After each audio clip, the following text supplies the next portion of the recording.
Well, hello, everybody. Good morning and welcome to the show.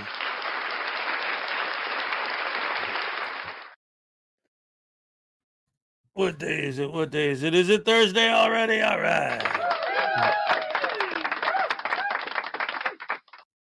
Well, let's see. Who do we got here today? This morning, we started with John Anderson. Wow, it seems that on a fine, yet sure to be a hot day, I have the privilege of being first, or am I second? Or as Microsoft says, 360. All right, here's your happy dance. All right, thank you very much. We got Dad Farted in the house. Good morning. What does a tick and the Eiffel Tower have in common? They're both parasites. That's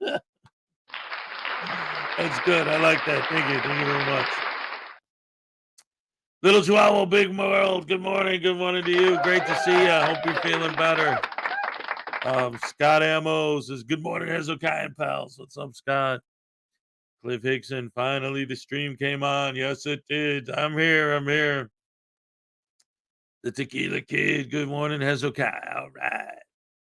See, Zed Zippy, good morning. Good morning to you too. What's up? Griffey, good evening, everyone. And how are you this wonderful Thursday night? Hey, we're doing pretty good, pretty good.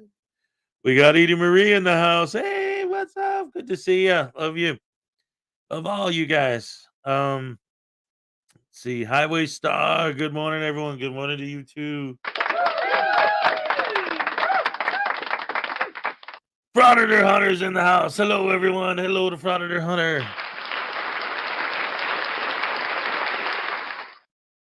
Let's see what else we got today. Robert Custos. Good morning. Good morning. Oh, the Laurel and Hardy one. Sorry. Good morning to you. Good morning to you. Good morning. Good morning. Good morning to you. All right. Crowder Follies. Oh, yeah. I got those. The News Now, Taste News Now Voodoo. Taste that no good bastard News Now Voodoo. Yep.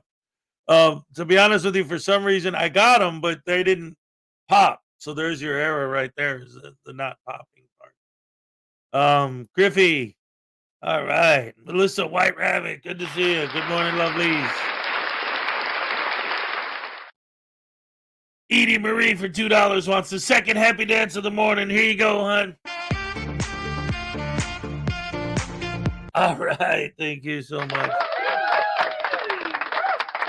Dad farted. Irish Dublin. Archangel's here. What's up? Good to see ya.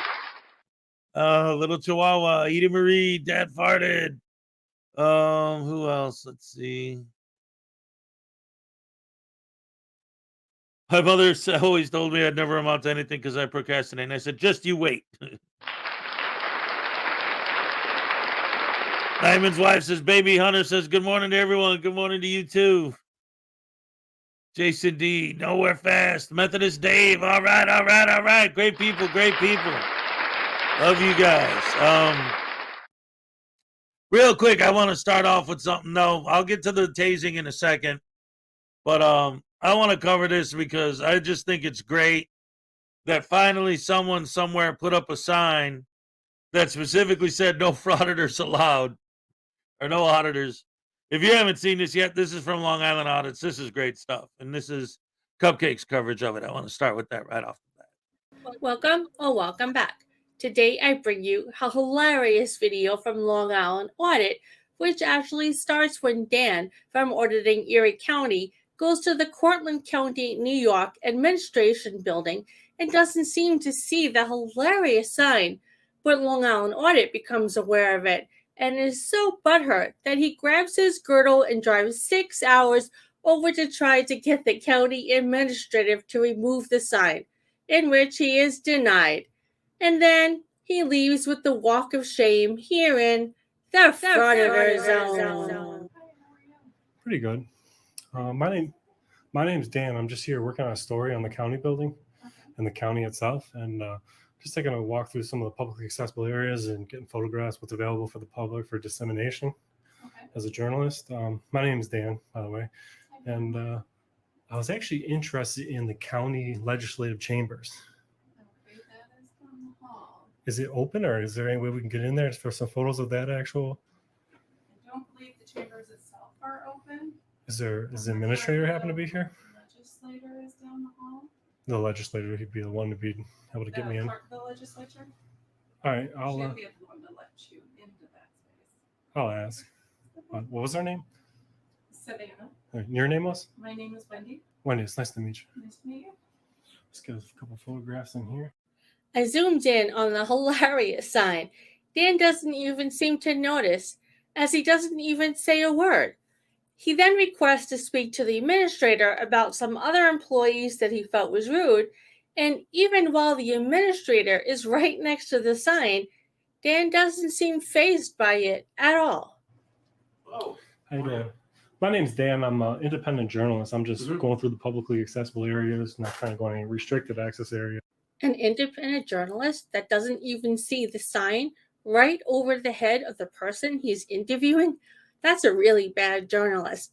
Good thing for him that no one but his cult followers believe he's a real journalist anyway.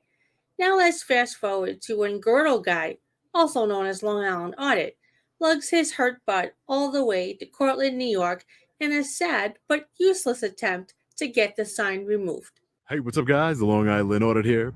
Back again with another video. Today we're at the Cortland County office building here in Cortland, New York. All right, ladies and gentlemen, this is not going to be your typical First Amendment audit. Auditing Erie County already conducted an audit of this facility. During that audit, it was uncovered that the county administrator, Robert Kapora, has a sign posted in the people's office that states, quote, "Everyone is welcome except First Amendment auditors." At the time of the recording, Auditing Erie County did not see the sign that was posted, but we, the people, did when we were watching it, and many of you sent the sign over to me. How embarrassing for Dan of Auditing Erie County that he missed something right in front of his face, and his cult followers had to notice it and then complain to Girdle Guy to take care of it, or at least try to. I can't really say I'm surprised. After all, Dan did brag about being part of the January 6th Capitol riot while getting his teeth cleaned at the dentist. So yeah, stupid is as stupid does, or in this case, doesn't do. Like notice the sign right in front of his darned face. So I drove 6 hours from Long Island to see the sign in person for myself, to see if I was welcome here, and to speak with the county administrator, to see if we can get him to take down that sign and be reasonable, or if he's going to continue his divisive behavior. So let's go see what he has to say. County Administration Office.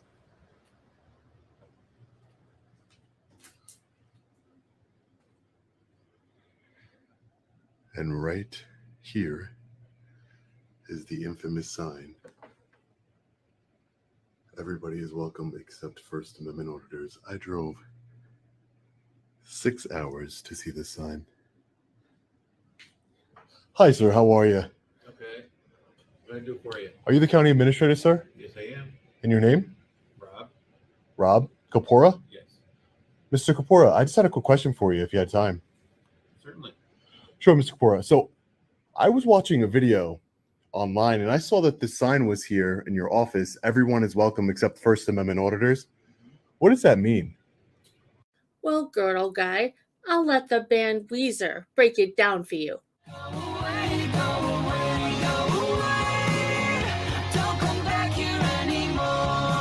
It means that anybody is welcome here. First Amendment auditors, I don't know if that's what you're doing or not, have been very disruptive to county employees and services that they're trying to provide to the public. Do you have any specific behavior that First Amendment auditors are engaging in that would be disruptive? Is it just the filming like I'm doing now? Is it just the recording, that I'm doing now? Not necessarily just the recording, just trying to, the one that was here, trying to get into areas that they really have no. Well, when he was here, the sign was already there because you could see it in his video. So when he was here, the sign was already here. So did you have prior experience with any First Amendment auditors, sir? Not directly, no. Not directly. So just No. based on videos you've seen online. Based on videos that they've done and talking with the people, the videos that they have taken, and the fact that not everything that was said was put into the videos. They cut out certain parts that would make themselves look bad. What? You don't say. You don't say. You don't say. Who was it? He didn't say. So These are things that you've seen. You didn't. This sign was already up by the time this First Amendment auditor came to your facilities here, right? yes, So these are things that you've seen online. So you watch First Amendment audit videos? I watched one or two. You watch one or two. I don't waste my time with them. So do you think that if I, for example, do you think it would be fair if somebody said, everyone's welcome except county administrators, right? Because of the ignorance that you displayed in portraying that and putting that sign up in your government office here, the people's office. Do you think that that would be fair just because we have one bad county administrator that we should take it out on all county administrators in New York or in the country?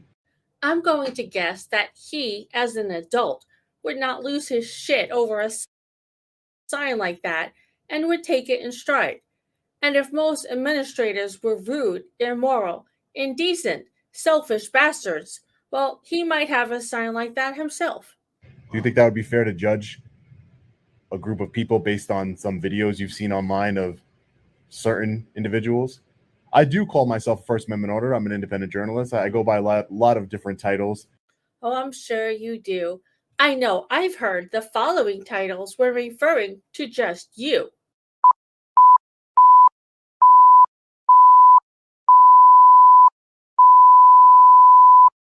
Oh, and let me not forget, Activist. So I don't think that I've ever interrupted any business or portrayed anything the way, for sure, this video is not going to be edited in any kind of way that would portray you in a worse light than you already portrayed yourself. But my point, sir, is that I don't think as a government official, as a public servant, that sign is appropriate for a public office. A First Amendment auditor, by the title alone, is someone who's auditing government officials to see if they're respecting the First Amendment. Do you respect the First Amendment, sir? I certainly do. That's why you're here. And you're allowed to do what you do. Yeah. And I'm allowed to do what I do. You do have First Amendment protected rights, sir. But I'm saying, as a government official, this is not a private office, correct? This is your taxpayer funded office here. This is a government office. Are you an elected official, sir? No, I am not. You're appointed? Yes. You're appointed by whom? The legislature. By the legislator, who are elected officials. Who are elected officials. So there's always a way to hold, appointed officials accountable. So I just figured, Definitely. yeah. So you're appointed by the legislator. Is the legislator here in Cortland County aware of the sign that you've posted on the People's Office here? I'm sure they are. They're aware of the sign? Yes.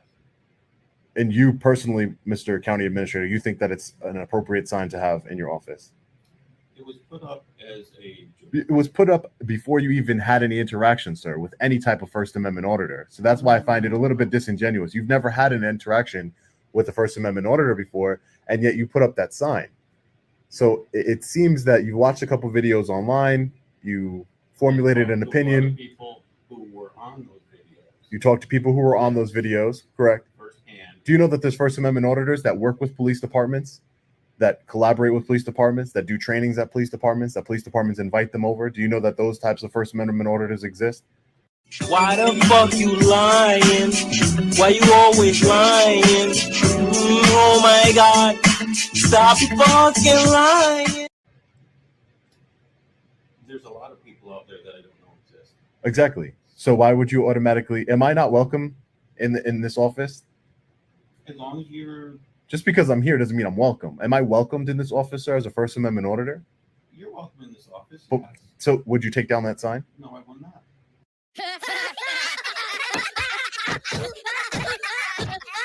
Why won't you take down the sign, sir? Because there's nothing wrong with it. I mean, it was put up as a pun on... It's a very disrespectful sign, sir. It's disrespectful to people who are trying to fight for our rights and make sure that the government is respecting our rights.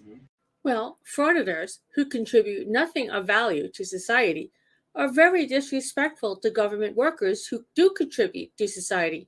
So... Oh, boo-hoo! Let me play a sad song for you on the world's smallest violin. And you, arbitrarily, as the county administrator, did you get approval by anybody? No, I did not. You just put the sign up just because you watched a couple videos online, so you wanted it to be funny. You said as like a joke. Are you... I'm an independent journalist, sir. I'm just trying to get to the bottom of why a government official would put up such a, controversial sign as a government worker. It seems to me like you're trying to be anti-First Amendment, because you're not saying everyone's welcomed here except people who disrupt business. That would probably make more sense. I could agree with that. But First Amendment auditor, I can add to the sign. First Amendment auditors that interrupt business. you can add to the sign. First Amendment auditors that. So would you commit? So I'm asking you, sir, would you commit for the people that watch these videos? This is not some niche thing. This is especially my viewership and the support that I've gotten support. I am the First Amendment Order that works with police departments throughout the country, Ohio, New Jersey, more to come. And I help bridge the gap between law enforcement and the public, and hopefully government officials. You full of shit. You understand that? You full of shit. And the public servants, right? So I don't believe any of my videos. Again, you can have whatever interpretation you want. You'll see this video, and you'll hopefully see some of my other videos, and you can come to your own conclusion. But I think as a public servant, sir, the county administrator, I drove all the way here from Long Island, New York, 6 hours because that sign offended and was very many people, because we care about the Constitution, sir. And you're basically saying, but you're not, because you're saying First Amendment auditors aren't welcome in this building, which is not even your building. But that's what the sign says. In this office. Okay, in this office. This is not your office, sir. Respectfully, this is not your office. This is not your office. This office was given to you by the people, albeit indirectly through the county legislator here, but it was given to you by the people. Does the county legislator know? I don't know if you answer this question about that sign that you have in your office, sir, in the people's office, all the time. and they see it. Whether they look at it or not, I can't say. But it's up. Just like it was up when I was standing next to it in the last time. A First Amendment order. Dan was here. Dan, correct. So you have no. So you're not going to take down the sign whatsoever. You have no. You won't take down the sign in the spirit of bridging the gap between, because what you're doing, sir, is you're trying to single out a group of people, a group of activists, and there might be some activists that you don't like, but again, it's their First Amendment right to say whatever they want to you. So what Girdle Guy is saying is that frauditors have a First Amendment right to say whatever they want to the administrator, but the administrator has no First Amendment right to post a sign, one in which I am willing to bet that the majority of people agree with. That's why the Frauditor motto is rights for me, not for thee, and is one of the reasons they are not welcome. Maybe instead of arguing to have the sign taken down, Girdle Guy could argue with frauditors to not be disrespectful and rude, which necessitates a sign like that. They don't have to be as nice to you as I'm trying to be, sir. So that's their First Amendment right as well. As you took this job, you might have not been elected, but you took this job in order, and you knew that it comes with serving the public. You knew that that's what it comes with. Sometimes it's going to have good people. Yeah, but that sign is not serving the public, sir. I disagree. I believe that the majority of the public is against what frauditors do, how they instigate confrontations for a YouTube video while hiding behind the Constitution and using the lie about protecting our rights as an excuse. Anyway, this idiot talks in circles for quite a while more, so let's just skip ahead to the final plea to have the stupid sign removed. So I'm going to give you an opportunity, sir. I can force you, and I'm not trying to force you. I want to make that clear. I'm not trying to intimidate you in any type of way. I'm trying to give you the opportunity for the people that watch, that view my content, and from across the country and across the world, sir, that would appreciate it if you took down the sign. Are you willing to do that today or not? Are you willing to do that today or not? Okay, sir. Are you willing to do that today or not? Okay, sir. Okay, sir. Do you have contact information, a card I can have? I do not have. You don't have a card? It's all on the website. Your contact information is on the website? Yeah. Do you have As the well as all the legislators legislators on the website? Okay, so we will use our other part of the First Amendment to petition our grievances to our government, and hopefully someone who has authority over you will force you to remove the sign, because this is the people's office, and this is the people's office. So I hope you're held accountable for your actions, because again, I've been nice up until this point, but you are, and I will continue to be respectful towards you because you've been respectful towards me. But that sign is disrespectful towards we the people. And I came here and I tried to tell you why I believe and rationalize with you why I think the people, why it would be beneficial to your county and to the people. And you're letting your ego get in the way of you taking down the sign. So again, I hope someone holds you accountable. It has everything to do with ego, sir, because that sign is divisive. It's divisive. It's divisive. And we the people are going to hold you accountable. Your ego won't let you take it down. We're going to hold you accountable, sir. You have the day you deserve, County Administrator. Here it is. Everyone is welcome except First Amendment auditors. I'm on my way to lunch and I have to lock the door. Oh, sure, sure. Yeah, no I problem. appreciate it. Yeah. Thank you. I'm not here to agitate you. I tried to get you to do the right thing, sir. That's what I tried to get you to do. Very divisive. And I'm sure the county legislator is not going to appreciate the divisiveness that you're sowing inside of this public building, sir.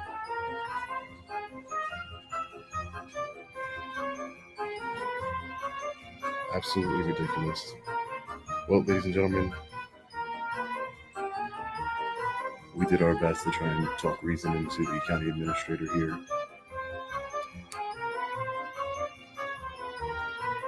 And he picked up the phone and he was laughing. He thought it was real funny that we came here to try and get him to take down that sign, divisive sign. He's a public servant. They have other signs here, recording, taping, photographing, strictly prohibited. Bunch of unlawful signs here and divisive ones. Ridiculous. Ladies and gentlemen, after the recording of this video, it has come to my attention that when Dan from Auditing Erie County was speaking to the county administrator, a logo was visible on the sign that says First Amendment auditors aren't welcome. When I was speaking to the county administrator, the logo was covered. We found out that the logo is from the Cortland County Mental Health Department. So either this sign is official county policy, or the county administrator put that logo on the sign to insinuate that First Amendment auditors have mental health issues. I'll be sure to ask the legislators in my emails which one it is.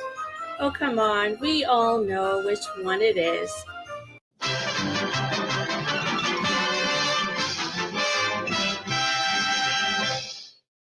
If you like this video, please give it a like and subscribe to my channel. It's now time to cool down from the Frauditor zone. The link to the cool down video is right above, and the link to my entire new cool down channel is in the description. Thank you so much for watching. I hope you all enjoyed it and hit the like button. Good night. All right. Good stuff. Anyway, I owe Griffey a tasing. I hope he's still here because I went a minute without doing it. I apologize for that.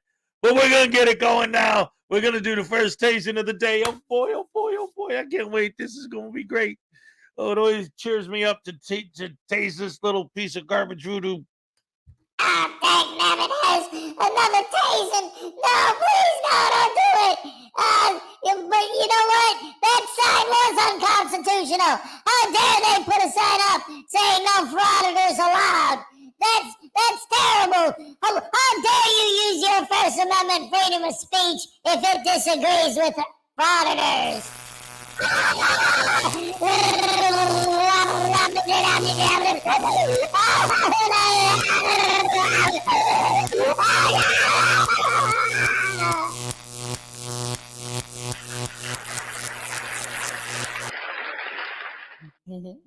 Yeah.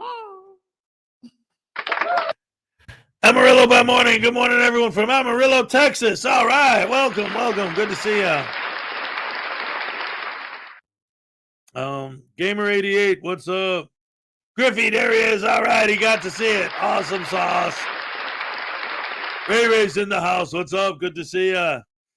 Let's see. Luna Knights, Robert Custos, Christopher O'Connor. Who else did I miss this morning? Jason D. Let's see. Who else? Sorry. My chat jumped and now I have to scroll back and see and find Zippy. Salacious, of course. My wonderful, beautiful, fantastic producer Salacious is here. All right. Zippy, Archangel, Florida Jim, Edie Marie. Let's see. Let me scroll down a little bit. Okay. So, Brian Shulman. All right. Good to see ya. Dad farted, of course. What's up? Oh my goodness. Today, oh man, I'm a little off my game today. I admit it, but it's all right. We're here. We're gonna have some fun, like we always do every morning. Drink some coffee, have a good time. That's all I'm trying to do, ladies and gentlemen. That's all I want to do. have a few cups of coffee, have a few laughs, and entertain you guys, and have you get your day started in a cheerful way.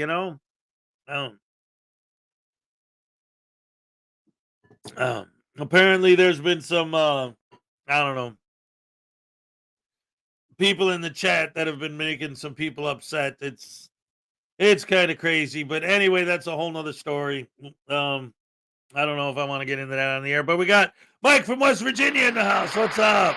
We got Accurate Outrage. How's it going? All right. Maxine Kennedy, hello. Yes. Good to see ya. Good to see so many wonderful, beautiful, fantastic people here again, as always. And ladies and gentlemen, it's Thursday. We made it. The week's almost over. And we got another update for those of you who haven't seen it yet. So, little Afro Man audits. Well, you know that his father supports him in his auditing. It's disgusting. So apparently the other day, while Afro Man Audits was on trial for his most recent arrest for when he was frauditing, his dad got arrested for contempt of court. So let's check that out.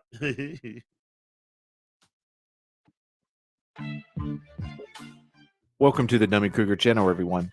Today's video takes us to the Lynn County Courthouse located in Cedar Rapids, Iowa. I want you to picture this. First Amendment Auditor Afro Man Audits is on his last day of trial for charges of willful disturbance and 2 separate counts of harassment in the 3rd degree. Afro Man's father, who we will be referring to as Afro Dad, sits in on his son's trial for harassment and not only gets arrested for contempt of court, but he also picks himself up on a harassment charge. I couldn't make this up if I tried. The first clip we see is Afro Man leaving the courtroom while one of his freedom-fighting buddies is recording the exterior door of the courtroom for hours. Before we get started, please remember to subscribe, hit the notification bell, like, and comment below. Let's jump right in.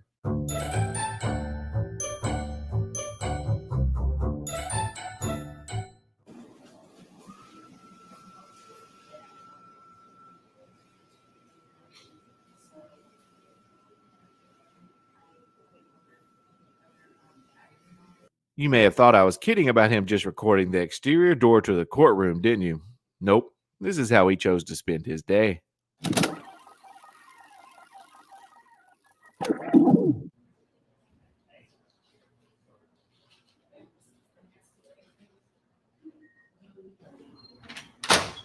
What's up, man? So, You're live. got my dad in contempt for 5 days. What? Yeah. What do you mean, like for 5 days of jail? Because, yeah. Really? Because, Dan's in jail for 5 days. Yeah. Because, I filed a continuance before trial because of a medical issue, or I have to go to the doctors and everything, but it was denied and everything.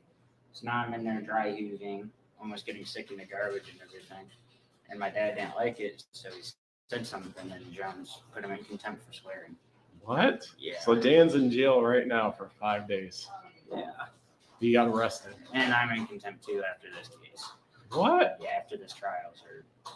First, the judge threatened to hold Afro Man in contempt, but apparently later changes his mind after he apologized for leaving the courtroom earlier in the morning. The judge gave Afro Man a second chance, something he never did to the public employees he harassed for months on end. More on that later.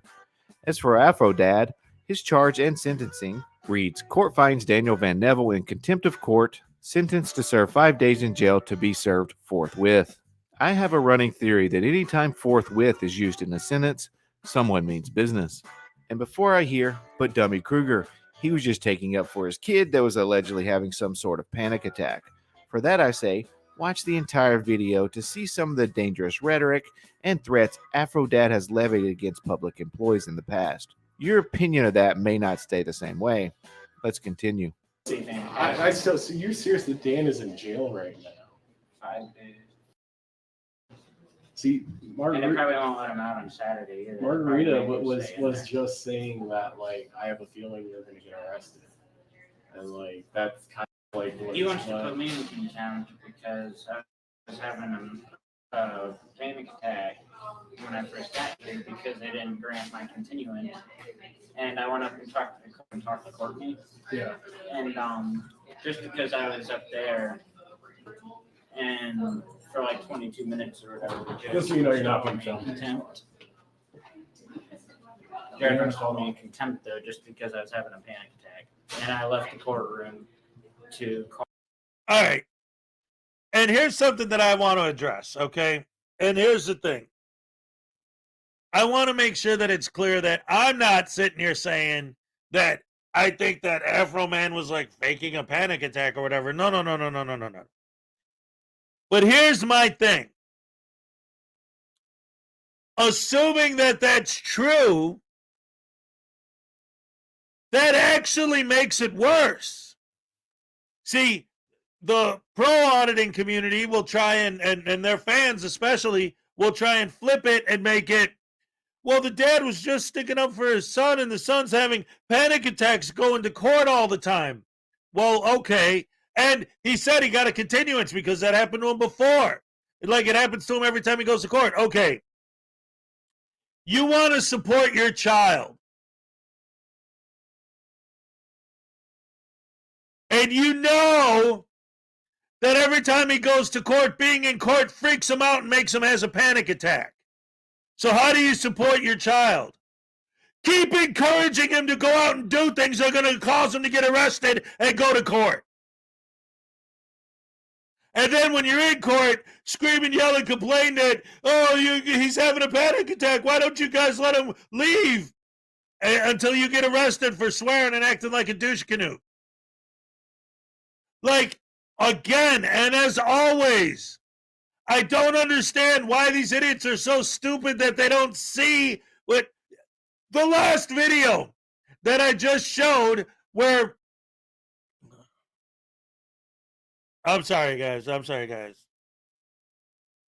been getting a lot of complaints that I get too animated and too crazy, so I'm going to try and calm down. So these people, they're going around, they're doing their thing, and they're causing trouble and getting arrested and going to court. And now he's having panic attacks for going to in court, but his dad's supporting him in doing the things that are causing him to have to go to court. And then it's, the dad gets in trouble for swearing at the judges. And wait till you see the rest of this video. He doesn't just, sit there and nicely talk and then get arrested by mean, evil. No, he's threatening to take their lives. I mean, he's saying the most horrible things. And it's not just free speech. It's threats. So it's horrible. Horrible. And the fact that their fans will turn it around and say, well, he was just sticking up for his kid. It's like, well, he's the one who pushes his kid into situations that get his kid arrested in the first place. Calm down and everything. Yeah. So therefore, you're not allowed to have a medical emergency in court to judge contempt. Yeah. Like literally, you're not allowed to even though all these dumb bitches want to go off feelings. What about my fucking feelings? All these ass wipes want to use their feelings. What about mine, you pieces of shit? This is the second court appearance in a row Afro Man claims to have had some sort of panic attack. My question is, what about the harassment this kid levied against a group of women for months, leading to multiple protective orders? The abuse was relentless and went on day after day after day. I'll be covering more of that topic when the judge renders a decision for these charges. He also has another trial that is set to resume in September for another willful disturbance charge, as well as another harassment charge, but this time in the first degree, which is considered an aggravated misdemeanor and much more serious. Let's skip ahead to a few hours later where our cameraman attempts to bail out Afro Dad for a contempt of court charge. What can I help you with? I'm here for two reasons. One, I'm trying to get some information about Daniel Venable. And the second reason is I'm trying to put some money on his books so he can have some stuff when he's in jail. To put money on his books, you would use the black box behind you to use that. Okay, box. Yeah, the kiosk right behind you. Okay. Does it accept cash? Yes, that's the only form it uses. The only form he uses. Okay, I gotcha. Can you tell me anything about Dan Venable? Like, when's he getting out? Or any? anything or anything. We just don't know anything. Yeah, give me 1 second. That's at least something. All right, so it looks like he's here for harassment second. The bond is 1,000 cash as surety. And then it looks like he is here for a contempt of court, serving time on that. And it looks like he's serving time until the 13th on that one. The 13th. So you said, is there a bond or is there not a bond? So at some point, either while in court or sometime afterwards, we find out he's not only spending 5 days in jail for contempt, but he also picked himself up on harassment in the second-degree charge. He has court for that today, August 9th, so when I get more information on that, I'll post it on my community page as it's not updated quite yet on their website. So on the harassment second, there's a bond of 1,000, but then on the contempt of court, he's serving time on that one. So there's no way to get him out, nothing. Not today. When? So you could post the bond on the harassment second, but he would have to stay until August the 13th because he's serving time on that one. Okay, so even if someone came in with $1,000 cash, he would still be here till the 13th regardless. Yes, because he's serving time on that contempt of court.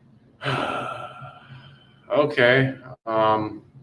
Posting a bond for contempt of court typically isn't a thing. It goes directly from being charged to sentenced, with the judge having the final say on the length of the sentence within certain parameters. Okay, guys, going to be putting some money on the books here for Dan.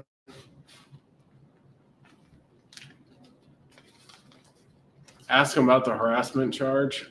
I don't think they're going to know anything. I think they just know what the computer says. Let me get some money on the books before I go asking. Well, I mean, I get what you're saying about who did he allegedly harass, but like you guys got to remember that all these charges have all been bogus, so you can expect the charges moving forward to be bogus as well. So the man with the camera, who goes by Buttcrack News Network, has no idea what transpired. Hell, he just found out about the harassment charge himself, yet he's already telling his audience the charges are obviously bogus. So we'll put some in this.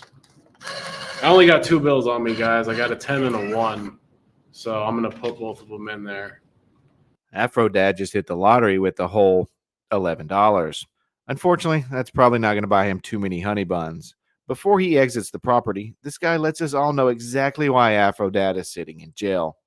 They got a camera there to film us, and then they got another camera. And if you guys want to know why Dan's in jail, it's over cameras. The fucking pigs just think that if they intimidate us enough that we're just going to stop filming them, and they're going to keep on getting away with their organized crime activities.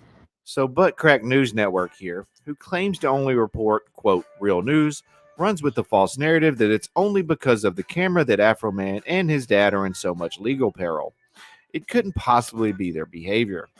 Before we leave today, I do have a few clips that show us who Afro Dad is. To provide context, these clips were recorded during Afro Man's arrest for the charges he is currently facing trial for.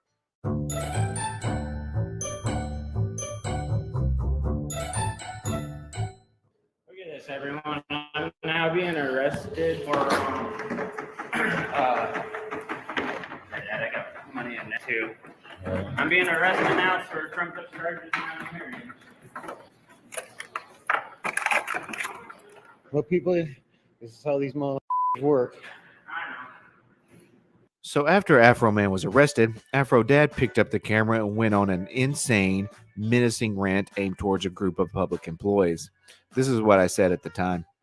As for Afro Man's father, I have been looking daily to see if he has been charged for his outburst during the live stream when Afro Man was arrested. At this time, there have been no charges brought against him. The women he is talking about during this live stream do have a no contact order against both Casey and his dad, so that certainly could come into play. Upon release from jail, Afro Man had a live stream where he was defending his father, where he said, quote, "They were just words that fall under the First Amendment," unquote. Their claims are when the dad continued to mention the Second Amendment over and over, he was just educating the employees on that particular right. It wasn't meant to be a threat. This was a poor excuse considering what was actually said. Here's some of his quotes.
All right.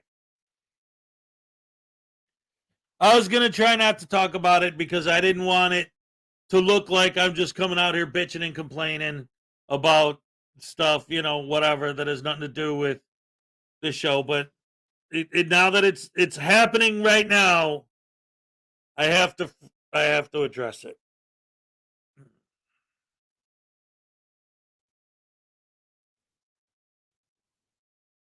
So right now there's a line. I got two halves. On this side, I've got my diehard fans, people who made me happy doing this show. Makes me happy because I get emails from people saying, I wake up in the morning, I grab my coffee, I watch your show, you make me laugh, I have a good time, it's fun, I get in the chat, everyone in the chat is so nice and friendly. It's like hanging out with friends every morning. It's a beautiful thing. I love it. It's so much fun. But now, all of those same people,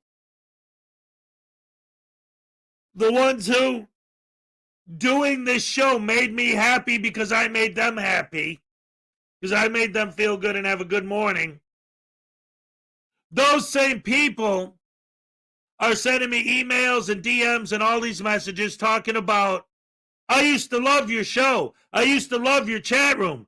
But now you're letting people like David and Gray and these other people control your show. They come in there and they take control of everything. And they destroy the chat and they ruin all the fun for everybody. They just come in there and talk crap and piss everybody off. On the other side of the line, I got people like Gray and David and these people saying, how do you let those people control your show? How come you're letting those people control your chat? So the people on one side are saying, how come you're letting those idiots take over your show? And the people on the other side are saying, no, how come you're letting those idiots take over your show? I always wanted to avoid drama and BS. My show was always about having fun. I do dances. I play with dolls. Come on! How much more not serious do you want it to be? And now you guys are in here talking about my numbers aren't going up or they're going down because these guys are coming in there and saying things that bother the fans. It's impossible to make everyone happy. And on the internet, there's going to be trolls. I don't care whose website you go to. I don't care if they have 20 million subs. If they're live and you read their chat, some people are going to be in there talking trash. That's what trolls do. It's part of the internet. It just is. I'm sorry. It's no matter what you do. I've seen shows, kid shows, people filming themselves playing with toys, and people come in the chat and talk crap. On the internet, there's going to be people in the chat that are going to talk crap. It's just a fact. So I understand that.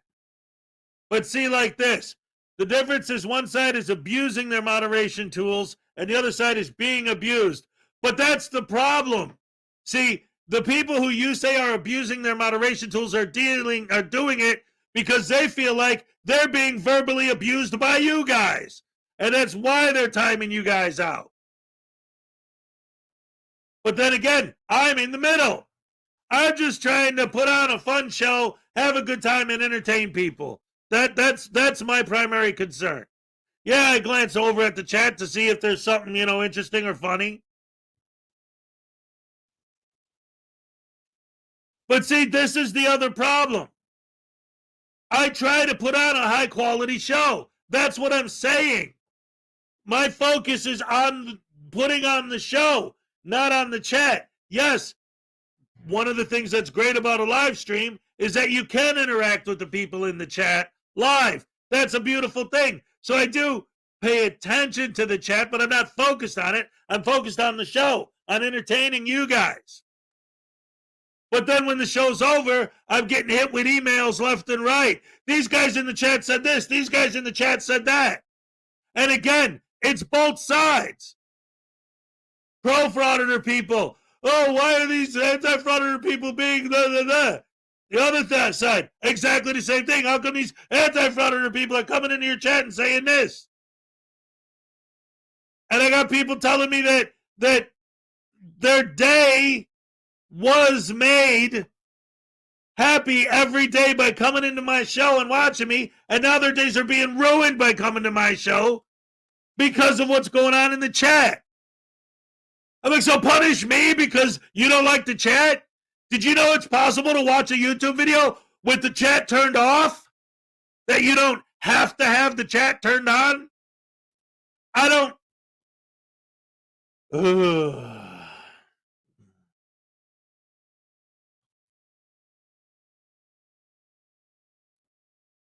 Like Katie Zed said, why can't you just ignore them if you don't like what they're saying?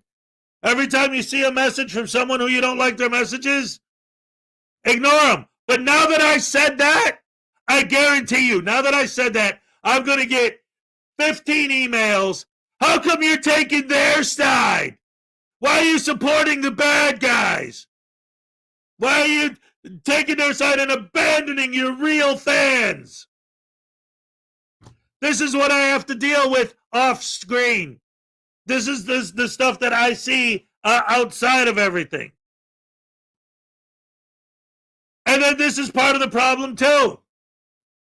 I'm getting accused of being a selfish, greedy piece of crap because since David gives me money, that's the only reason I let him destroy my show every day. That's what I'm being accused of. Selling out to David. Abandoning all of my other fans because he makes an occasional donation. These are the things I'm being accused of behind the scenes.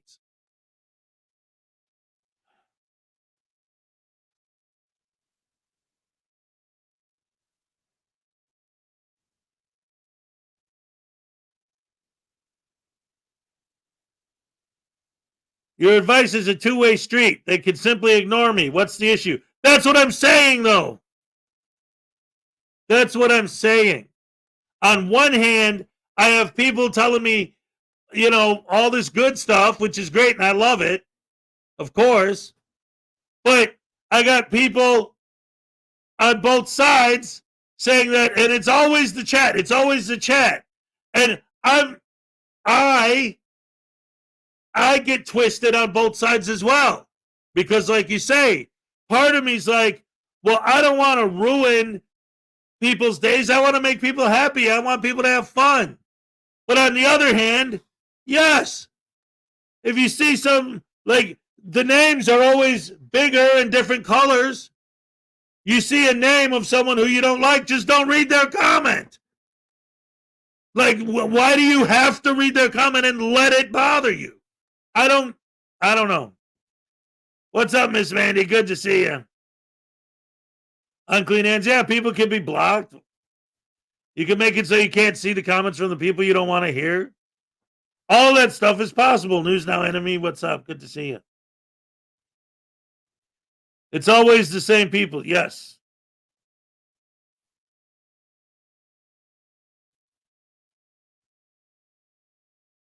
Scott Ammo, whoever's writing these emails, reach out to me, please. I'd like to discuss why your priorities are out of whack.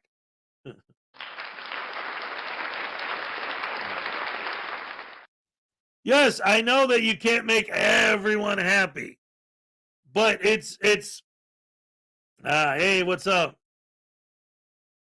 Ironton Auditor says I have a great stream.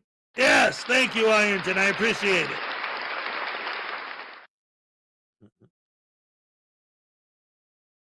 Hey, Miss Mandy, what's up? I said hello. Maxine Kennedy for £2. Learn how to use the block button in a live chat.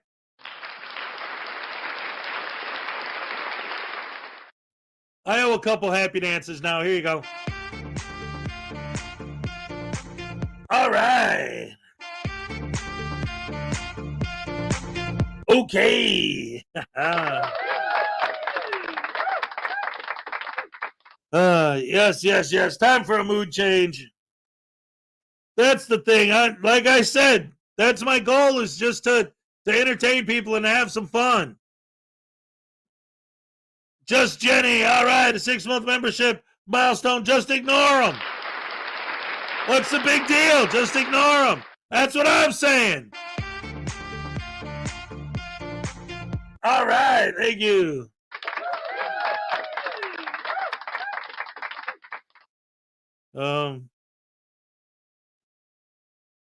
See, LaDonna knows what's going on.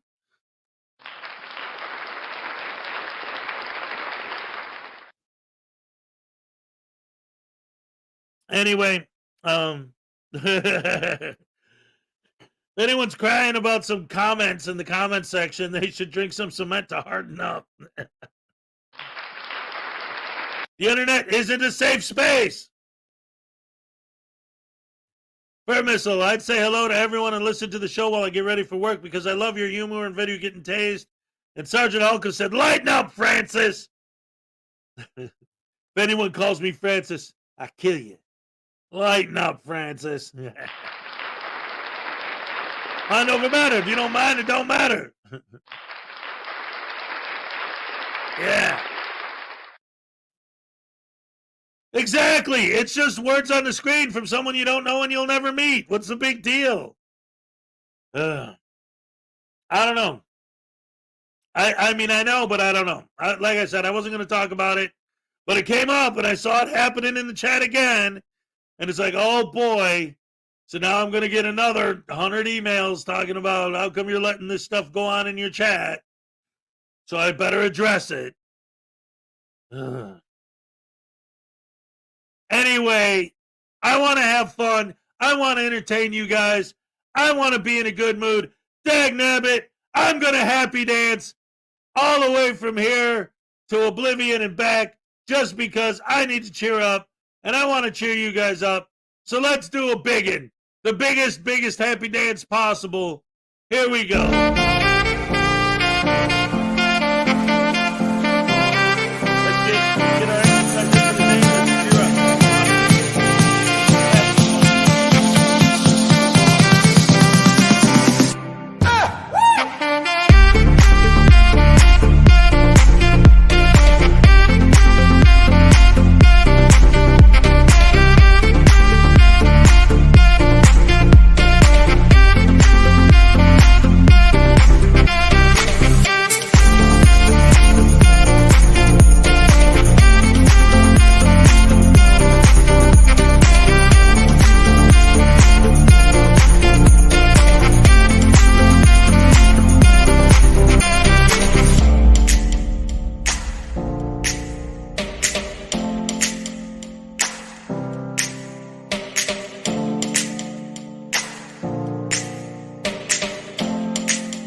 You know what we should do?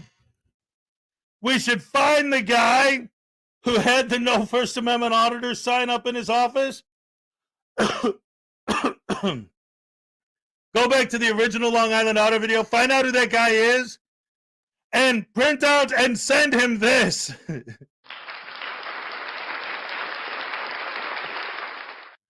Be like, this is the one you need because it specifically says Frauditors. Yeah. Good stuff, good stuff. Ladies and gentlemen, 20 pounds from Maxine Kennedy. All right. 20 pounds. Thank you so much. I appreciate it.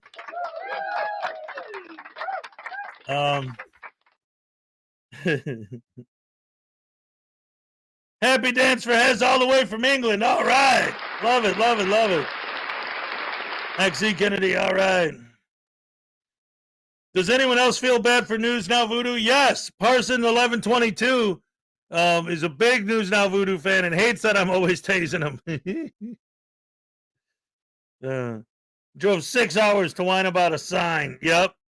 That's what he does. He went all the way to Berwyn, Illinois from New York to complain about a no filming sign they had on the door in City Hall. And he considers that one of his biggest victories in life because he got the mayor to take the sign down. The dude's a nut. I'm not a lunatic, a frauditing moron, a frauditing douche, a frauditing moron, frauditing douche, frauditing dumbass, douche canoe, Sean Paul Reyes is a piece of poo, 'cause that's just what he likes to do. Yeah, all right. Thank you. Anyway, Parsons is in charge with Amnesty International over Voodoo's treatment. Yeah, when the government released him on not on his own recognizance, but under house arrest under my care. I don't know if they thought that I was going to be tasing him every 50 seconds. Yeah. Oh, there he is. He's telling you guys, hashtag set me free.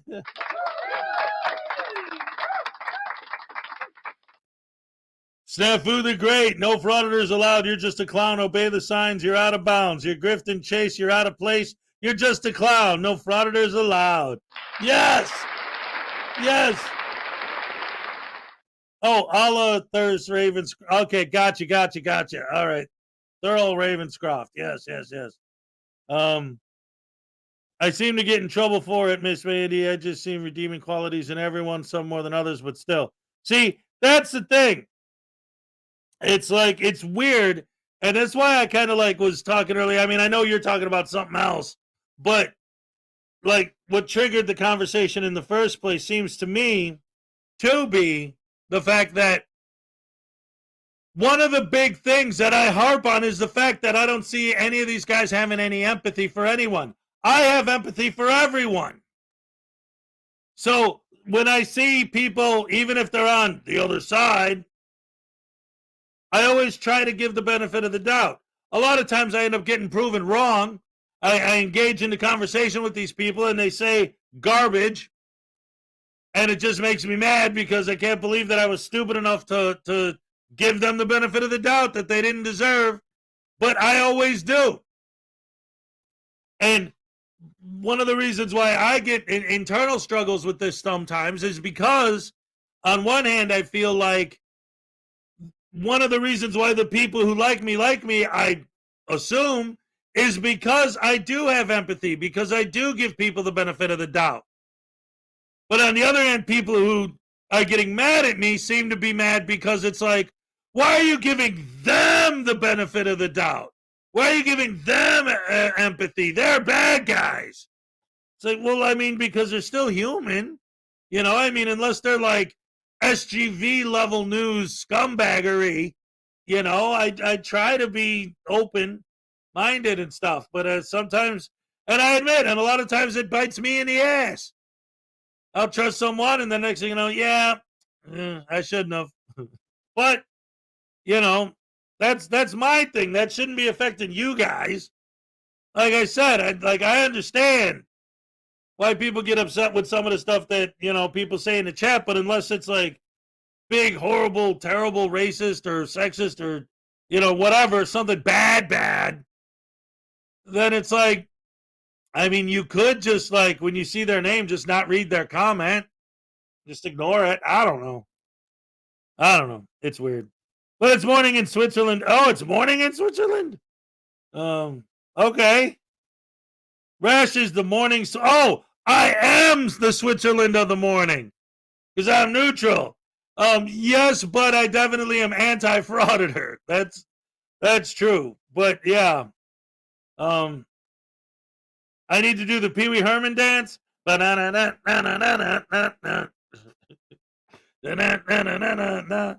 Tequila. Well, Frauditor UK likes my show. Thank you. Says keep up the good work. Sue Bear's here. What's up, Sue Bear? Always great to see you. Let's see. So let's see what's going on. Yeah, let people show their own stupidity. So anyway, getting back to people being stupid and showing off their stupidity to the world.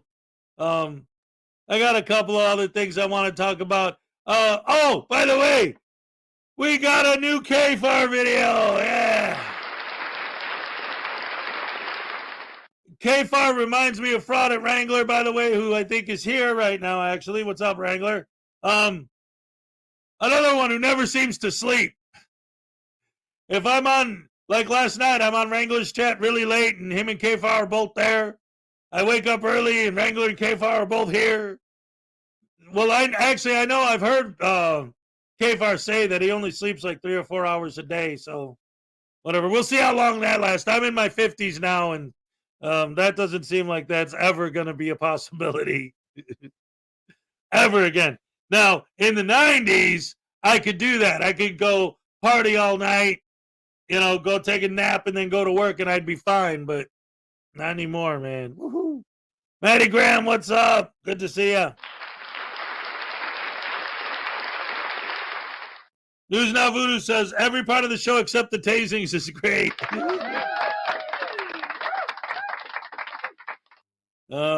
Banned because of one of the things everybody George or Josh. Okay, I don't know. But yeah, well, Josh, he's like completely like I don't see. All right, broken system, broken trust is a good example. All right, I moderately to mildly tolerated him in my chat to a certain extent until Mrs. Schrodinger's cat came in my chat, and immediately when he saw her, he started attacking Schrodinger's cat. Since then, I've added every one of his accounts that I could think of to my ban list. No. There's a line, and you cross it, and I don't have tolerance for that. I don't have patience for that. I'm not going to let that happen. So anyway. Oh, thank you. Kitty Zed says, the older I get, the less I sleep. Oh. Oh, hey. Right on. BSBT is excommunicado. Yes! That's right.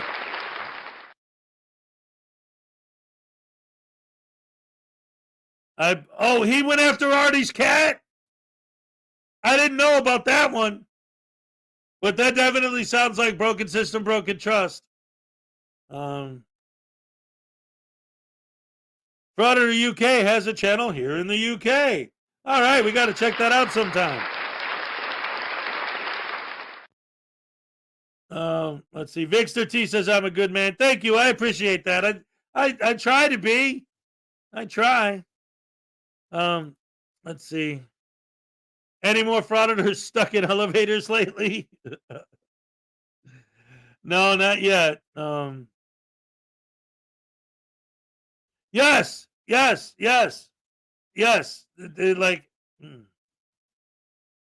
Yo, let's have a great day. All right.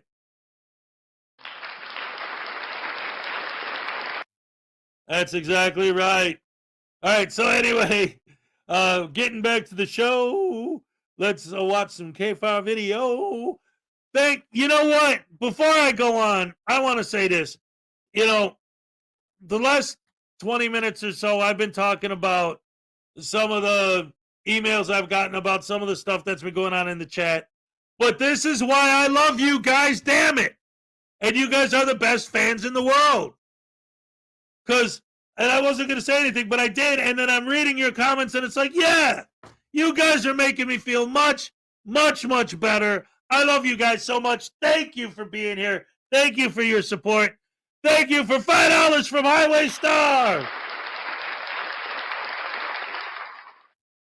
As you know, I'm here every morning. I love your show. You got the best show. And you mean best show hands down? All right, here's your happy dance. All right, thank you very much. Thank you, Mandy. I appreciate that. Anastasia, what's up?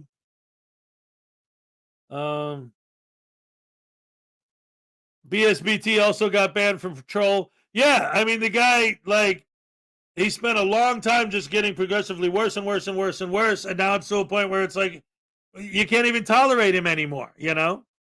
So the point is, there is a certain line that even I, like, when I see it, I'm like, yeah, okay, no, you're done. That's it.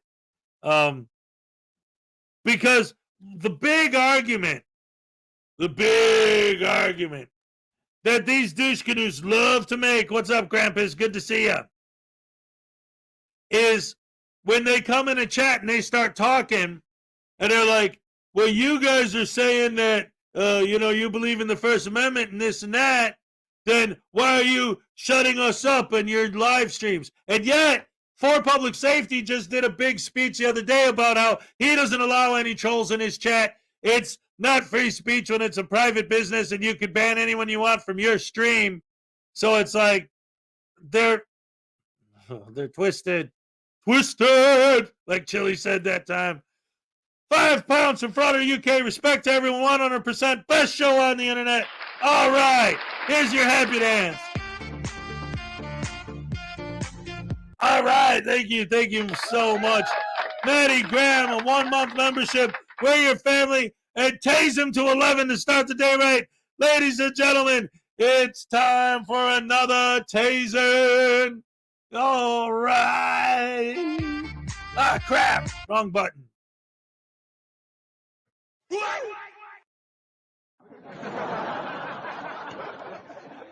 Ah, crap. Sorry, they do that sometimes. You got to look out. Bloodthirsty frauditors. That must have been Afro Man's dad. Yeah, or the orange fisherman. What's up? Yeah, that's what we're talking about, man. I'm going to start auditing the Second Amendment, too. You know, we're here in Florida. All you got to do to get a gun is walk into Walmart and say, give me a gun, man, and then they just give it to you. It doesn't even cost money. It's free because DeSantis, made a deal with Lucifer to give everyone a gun so we could all just shoot each other, right? That's how politics works, Hez? No? Oh. Really? I thought I saw that like on CNN or something. I don't know, man. Anyway, I guess we're not supposed to get political. I can share my political views, though. I love pimping. Yeah. Baby. And prostitution should be legal. That's what I think of politics, you know what I'm saying? By the way, if y'all want to get some... radio going on, I got them digits, you know what I'm saying? Woohoo, look at, I got my camera. I'm ready to go, baby.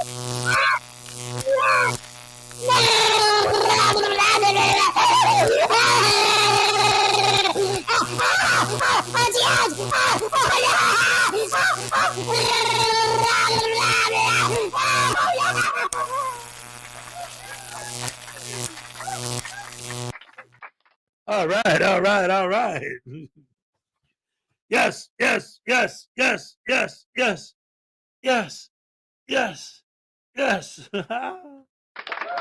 Love it. For you wrestling fans out there, RVD's back. He's in AEW now, if you didn't know. Rob Van Dam. Yes.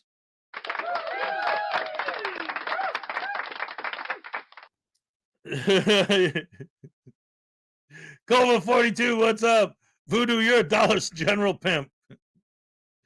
You got any comments about him calling you a Dollar General pimp?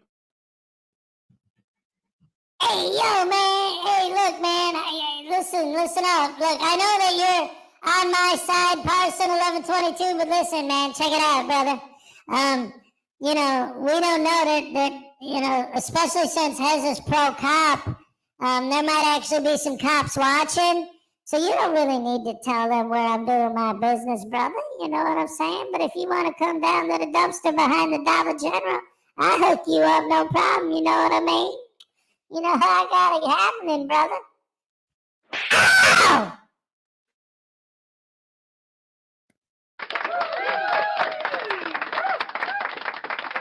It's time for I'm 2 minutes late for the Cupcake Happy Dance. All right. Okay. Olay. All right. I hope she got to see it.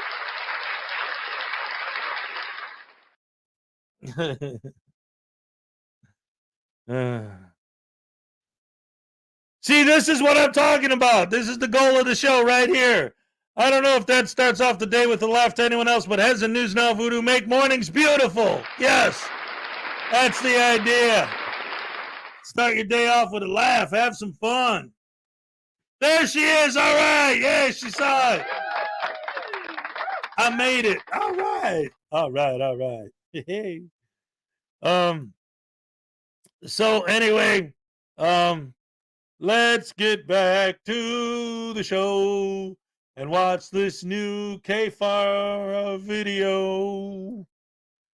Last night, by the way, I'm sorry, but last night, for you guys who missed it, it was kind of a blast because the Idiopath and the Forgiven Jerry were doing the Spaghetti Taco show. And while they were on the air, Wrangler and KFAR were doing a live stream. But KFAR was in both chats. So on the Spaghetti Taco show, they were streaming Wrangler's show with KFAR in both chats, and it became like this thing where we were all like interacting with each other. I don't know. It was really cool. It was fun in a weird way. In fact, it got to a point where I kind of wanted to stream it and go to a third level of Inception, but I didn't push it that far because I thought it might get too confusing for my fans.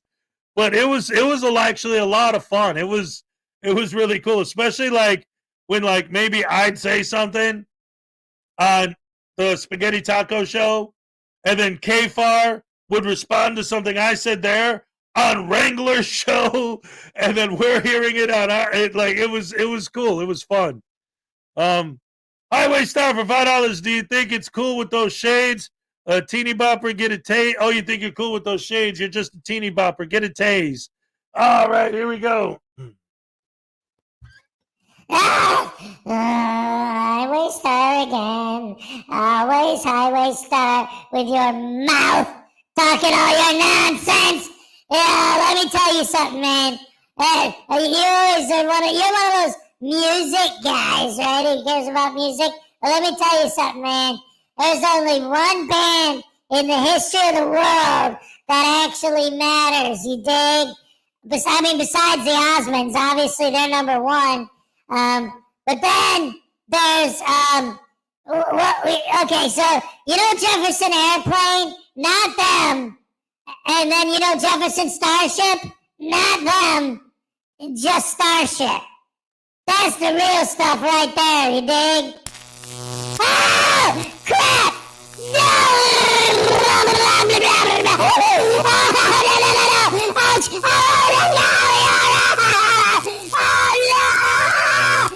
Hey, the band sucks! How do you like that, huh? Oh, no!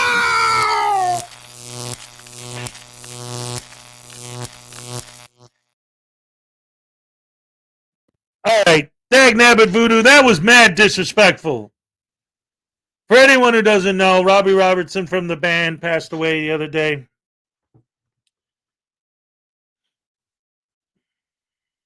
Put the load right on me.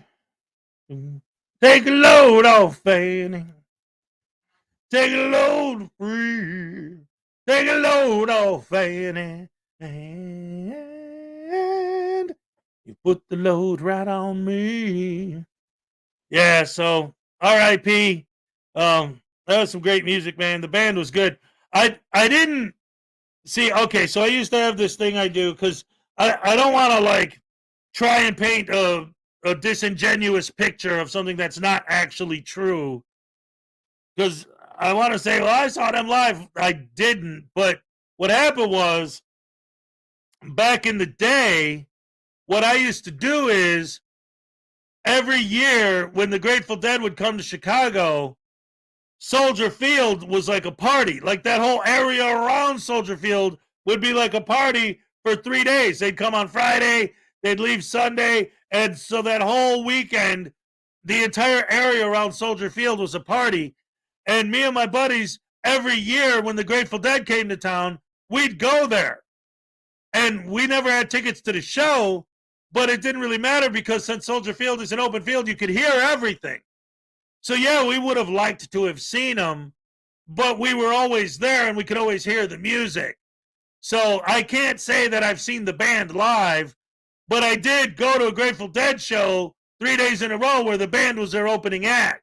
So I have heard them, and I was there when they were playing, but I wasn't actually in the stadium at the show. But yeah, great stuff. But that's okay. So anyway, enough with the intro. Let's play the video. Woohoo! Okay, so I decided to just randomly go live because I saw a interesting court case about someone that had happened, someone who had been in court previously, and he's maybe a sovereign citizen. Keeps trying to, let me mute myself on the other screen. Yeah, he keeps trying to file lawsuits against the city and against certain judges and prosecutors in an attempt to switch venues for the court. And yeah, let's play that. I'm probably going to end up taking this live stream down, turning it into a video. But yeah, it's funny that it actually happened in this judge's court because on Monday, I think she had this 4 or 5 hour, meeting personal room thing where she was trying to get the police to go to this certain guy's house because he was acting crazy. There we go. Yeah, I literally decided to do this 10 minutes ago. So here we go. Let me just get us to a certain point here, because it does seem to be near the end of Two of you are not going to have your paper be the exact same. So okay. Here. All right, thank you. We'll see you back then. No, off the record for a moment. Yeah, so this is the guy who is the sign guy for the city. He keeps trying to push it along so he doesn't have to deal with it. He looks to be like homeless, which is strange because he keeps magically having money to file lawsuits. Here we go. Appearance for the people, please. Good morning, Your Honor. William Urick on behalf of the city of Woodhaven. Yeah, his name is Bradley Thomas Peterson. He's filed lawsuits against the 33rd District Court and possibly other courts. Shout out to whoever emailed me this. You know who you are. Thank you. We do appreciate this court undertaking this matter based upon a previous motion that the respondent, Mr. Peterson, had brought in the 33rd. And thank you for your patience and your time on this matter. All right, thank you. And Mr. Peterson, your name for the record, please. Yes, Defendant Bradley Thomas Peterson. All right, and good morning. Okay, so there are a couple of motions that were filed by Mr. Peterson, and there was a response filed by Mr. Urick. You're Rich or you're Rick? Urick. You're Rick. Okay, thank you. Okay, so the first motion that we will address, there was actually, I think that there were 3 motions. Correct, Your Honor. Regarding with the, there was a motion filed June 26th in this matter for a defendant's motion and request for a change of venue. And then there was also a motion filed on July 17th, defendant's motion requesting to U.S. public protest in front of 27th District Court and Police Department. There was also a motion filed by Mr. Peterson, defendant's motions and requests to dismiss all above civil complaints and cases. Correct. Okay, so the first one this court will address is the motion and request for change of venue in civil cases. And Mr. Urick, I don't know if you received a copy of this motion. I don't see a response. It was never served, Your Honor. Okay, Thank you. so I will permit oral argument from you, Mr. Urick. If it was never served, do you not have a copy of it? I do not. Okay, so let me give you let me have you take a look at this for a quick moment. Thank you, Your Honor. I did give the clerk 2 copies, so one for you and one for the prosecutor.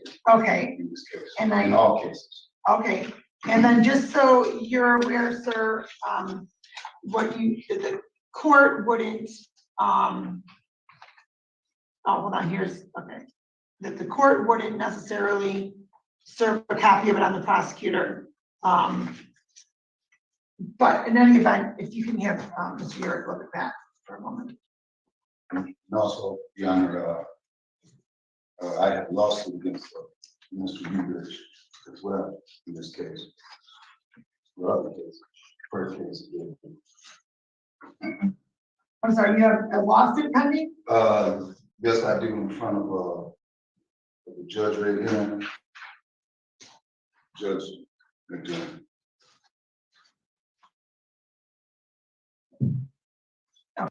So this is where I said he could possibly be a sovereign citizen, because it seems as if he's using a lawsuit the same way Kim Blandino tried to use lawsuits, where he would, well, not lawsuits per se, but he kept trying to bring random, things that would delay the court, against the prosecutor, so that they couldn't actually deal with his situation. What am I missing here? That the play button.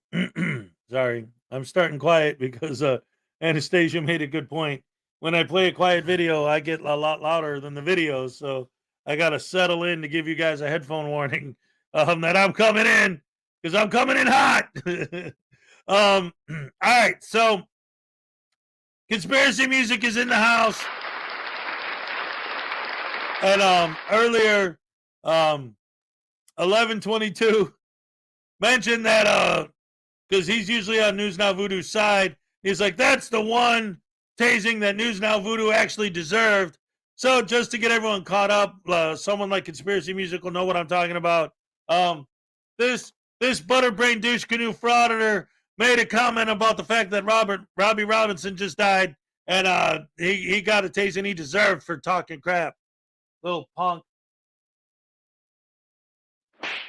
Talking about the band. We were a great band. That's why they were the band. Dang, nabbit.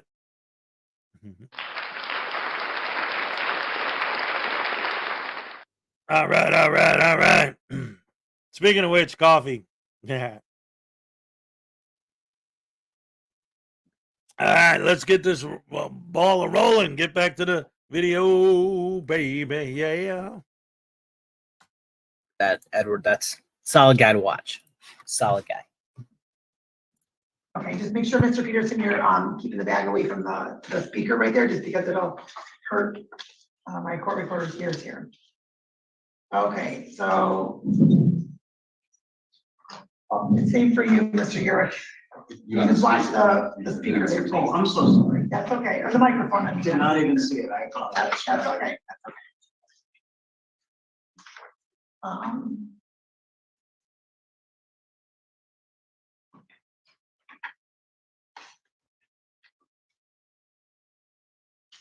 Hey, does anybody know who this guy is?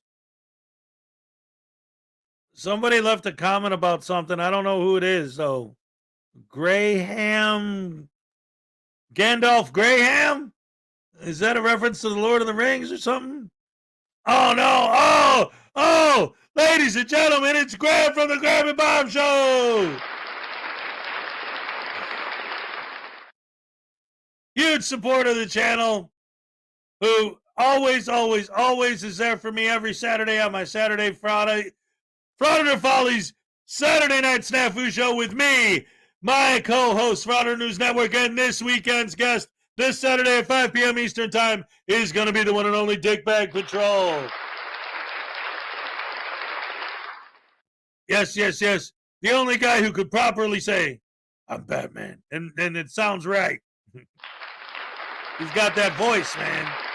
Just the right amount of deep, but not like, Old Man River. Not like that level of deep, but enough, enough little fray on the bottom to give it that little gravel on it, but not like it's he's got a good voice for that. Well, Chili DeCastro, what are you gonna do? Or when he does his Clint Eastwood, well, do you punk? It's great stuff. Yes, the Clint Eastwood tone, exactly. Frauditor Ram knows what's up. Hello, Frauditor Ram. Welcome to the show. Good to see you. Christopher O'Connor. Anyone else I didn't say hi to? Sue Bear, Blue Steel, Ryan Showman, Edward Catalier. You're the one he was referring to in the last. Okay, cool. Right on.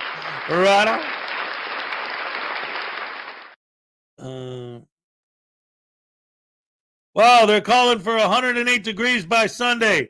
Great. Can't wait to go outside and just melt. Oh, for public safety is suing you guys? Oh, yeah. He's like Chili. He's on the suing bandwagon now. Like, that's the thing to do. So I see defendant number 1 is Police Chief of Woodhaven, a sergeant from Woodhaven is defendant 2. Defendant 3 is Mr. Stima. Defendant 4 is Woodhaven Mayor. Defendant 5 is Judge Hesson. And 6 is Mr. Urick. Yes, Your Honor. Defendant 7 is the City of Woodhaven. Defendant 8 is the State of Michigan. Yes.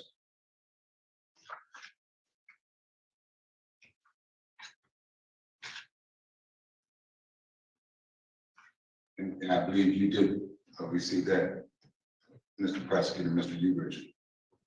That matter has been received by the Michigan Municipal League, and they are our counsel in that case before Judge David Lawson in the Eastern District Federal Court. Okay.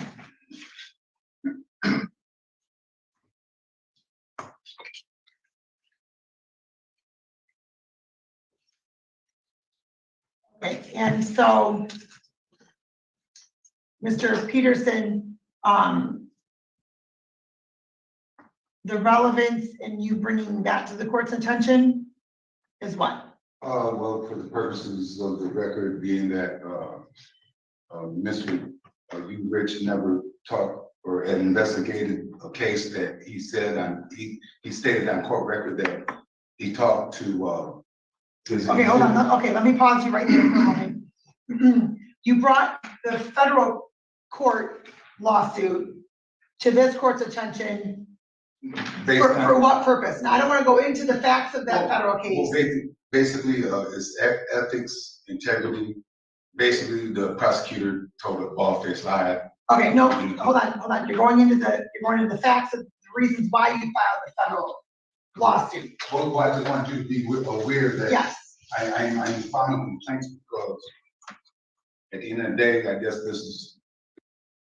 Again, so everyone knows, because everyone probably knows already, as long as you have the money, you can file as many lawsuits until they basically say you can't do this anymore, you're a vexatious litigant. Until that point, as long as you have the money, you can keep putting in nonsense lawsuits. Look at frauditors and sovereign citizens. They try to sue everyone. as retaliation for, you know, them being held accountable. It seems like that's what this guy's trying to do. His lawsuit seems to be based off he lied, and that's it. You know, America, I understand Native Indians and Black people are criminals. They've always been criminals. No, Since sir, day sir, one. hold on. Nope. Oh, you don't believe that? No, I'm just I'm pausing you for a moment, sir, because you're not quite answering my question.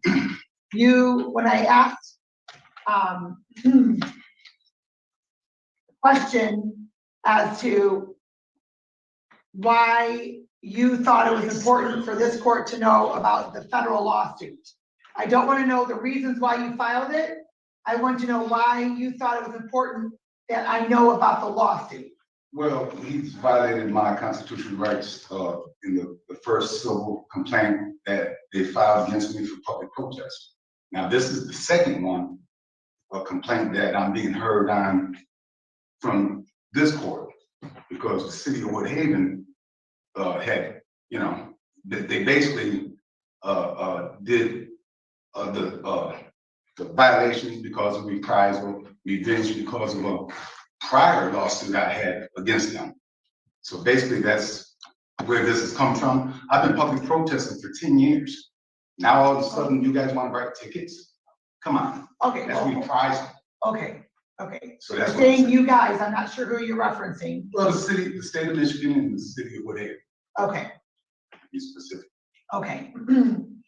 And so you named Mr. Urich in the lawsuit because he's the prosecuting attorney for Woodhaven. Well, he's not only the prosecutor attorney, he's the one that stated a lie on court record that basically I talked to Sean McIntyre, the witness. Okay. He stated And now he's getting into the lawsuit. That's a lie. Okay, hold on. I don't want to get into the facts of that case. That's for another jurisdiction at this point. Okay, so your motion for a change of venue, Mr. Urich, you had an opportunity to respond to that. Well, I wasn't, excuse me, I wasn't through with the whole, it wasn't just that for the change of venue. I didn't get to the change of venue yet. Okay, my fault. That's okay, we didn't get to that yet. So, Mr. Urich, so as a named defendant in the federal lawsuit, do you have any issues or potential conflicts in proceeding as the prosecuting attorney in this matter? Absolutely, Your Honor. There is an array of obviously options that are well within this court's robust discretion with respect to this matter. Just to briefly reset, we are here not on a criminal matter, but on a civil proceeding under the valid City of Woodhaven ordinances that come under the ambit of Section 110-711, content neutral regulation of signs. Without going too far afield, Mr. Peterson has shown himself to be extremely attention seeking. This is a matter that has garnered media attention. There have been fisticuffs and other matters in front of our municipal buildings as a function of Mr. Peterson's presence there. Last, I believe, spring or late fall, a formal hearing was conducted in front of Judge Coleman Hessen. I believe Mr. Peterson was found responsible. It was a content neutral citation under our municipal civil infraction section. With respect to how we are here today, he brought a matter. Okay, so basically what's going on is that what this lawyer is saying right now, the prosecutor, is that he's making the complaint that because he was holding up a sign and he got cited for it, that he got cited because of what it said on the sign, because they disagreed politically with what it said on the sign. But what the prosecutor is saying right now is the ordinance is a content neutral ordinance. No matter what, in that, whatever the violation was, anyone holding any sign is covered under that, no matter what it says on the sign. That's basically what the lawyer is saying right now. But again, this guy is trying to build like he said, like a Blandino type case where he's just going to keep trying to sue every judge and every lawyer and everybody there so that, to just hem up the court system and try to slow everything down when there's no real meat to any of his complaints. To change venue in front of Judge McNally. Judge McNally did in fact permit himself to be recused. Supreme Court Administrator's Office apparently selected Your Honor, and here we are today. I have made indications, and now I can make a record of the fact that it is our office's position, as well as the City of Woodhaven's position, that given the federal lawsuit that is before Judge David Lawson, that names each and every one up and down the food chain, Your Honor, given the fact that we do have civil counsel in that matter, and given the fact that anything and everything that could be said here could be incorporated into or could be ripe for discovery in that matter, I believe the court could consider staying this very motion itself and the continued prosecution of the municipal civil infraction matter until such time as there is some form of a disposition before Judge Lawson. Failing that, Your Honor, the second tier would obviously be that if he's asking, and I'm not quite sure what his prayer for relief is in his various motions, there's some overlap, but if he's asking for a change of venue from this court, I don't see any basis for saying under the court. Thank you. Okay, thank you. All right. And so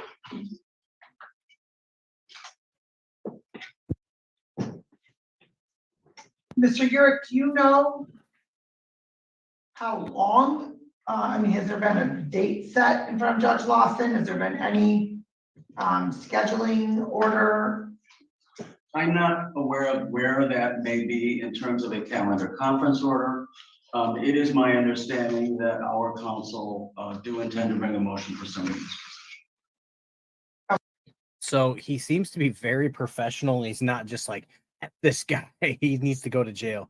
It seems like he has his ducks in a row when he's talking. I love that he said fisticuffs. That made me giggle. But yeah, this guy's like this, and this, and the other guy has, he lied. He held me accountable. He lied. So I'm going to let you know who will probably win that. Okay.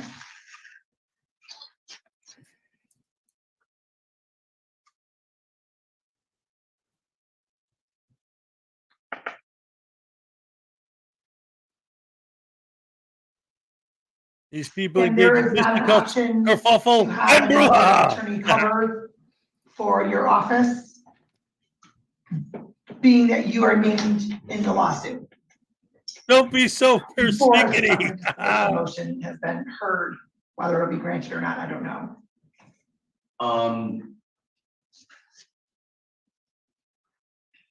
The liability would run to anybody that we would give agency to represent the city.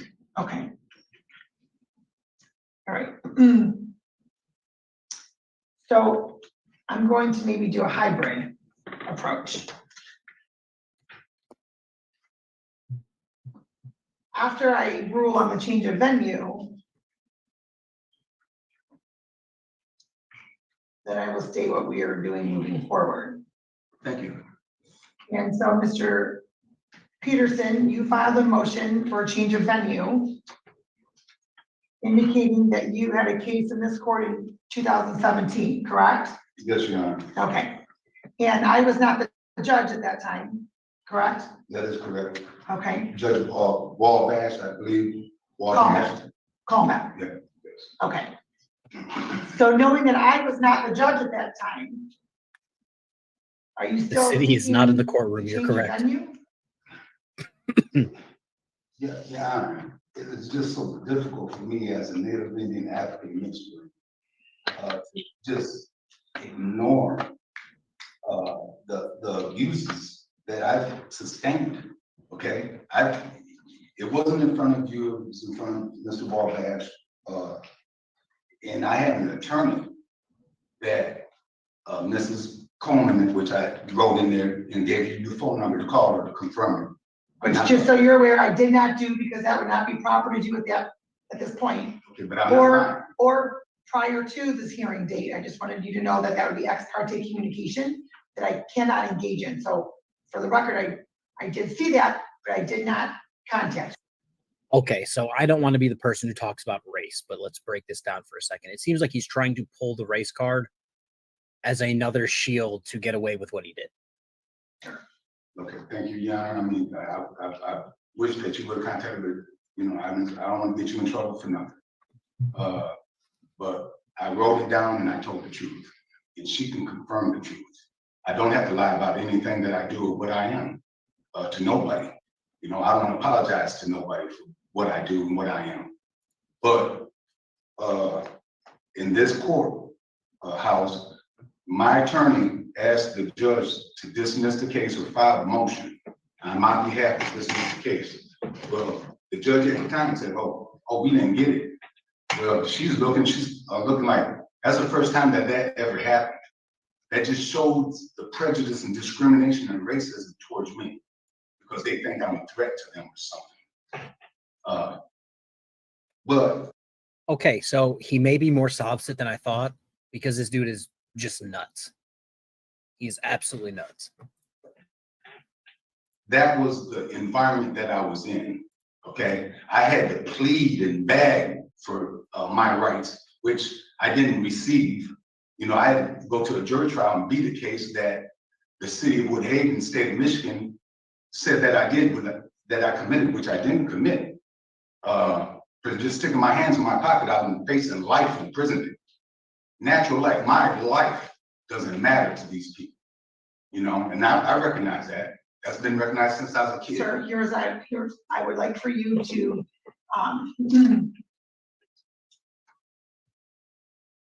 I would like for you to stay on track regarding the change of venue as it relates to this judge in this court and not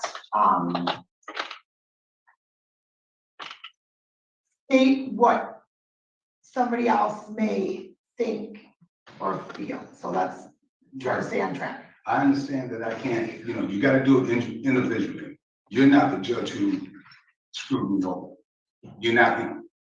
But it's the system that you're sitting in the chair now. You know what I mean? And I know the system has done nothing but wrong to me, and they won't apologize for anything. Okay, so that right there, what he just said, is the key to this whole argument and why it's BS. And you know it's BS because I need a different judge. Why? Well, because this judge screwed me over. Okay, fine. Let's give you a different judge. No. I need another different judge because you're going to screw me over because every judge screws me over. Well, if you think the whole system is going to screw you over no matter what you do, then you're just going to keep saying that all the time so that you never actually have to face your trial. These people who love to harp on the Constitution gives you a right for a fair trial. They try to give you one, and you try to get out of it. How can anyone believe that this guy is being legit and coming at this with good faith and really honestly believes that the last judge screwed him over when right now his statement is making it crystal clear that no matter who the judge is, he's going to play the same game because the whole system is rigged. So every judge is going to be part of it. So every judge he's going to have a problem with just because they're a judge. And this is why these indigenous or sovereigns or Moors or whatever the heck this guy thinks he is, Borogroves, these Jabberwockies, why they don't make any sense is because when he says, and this is a microcosm of the entire problem with the entire sovereign citizen movement, is that they say these terms that they have these definitions in their head that have nothing to do with the actual definitions. And the people they're talking to hear these words And they know the actual definitions of these words, so they think that that's what they're talking about. Unless you're somebody who studies sovereign citizens in depth, you're not going to know what the hell they're talking about. You're going to think they're talking about real stuff that exists in the real world. And you're going to apply the words they use to the actual definitions, not their insane definitions that only exist in their own minds. When he says he wants to change a venue, the judge is thinking, okay, there's an issue, so he wants to change a venue to where there isn't an issue. But you just got here. This is your first time sitting in front of me. What's the issue you have with me that you need to change a venue? Well, no, the whole system is bad, so I need to change a venue out of the system. So what does that mean? Oh, wait a minute. Your definition of change a venue is you want a whole bunch of sovereign citizens to look at you and say, yeah, you're innocent, let him go, judge. That's your definition of change a venue. But that's not what she's hearing. She's hearing the definition of change of venue, which is that she did something wrong. Even though you just got there and you never saw her before in your life. And like, what did I do wrong? You're a judge. Oh!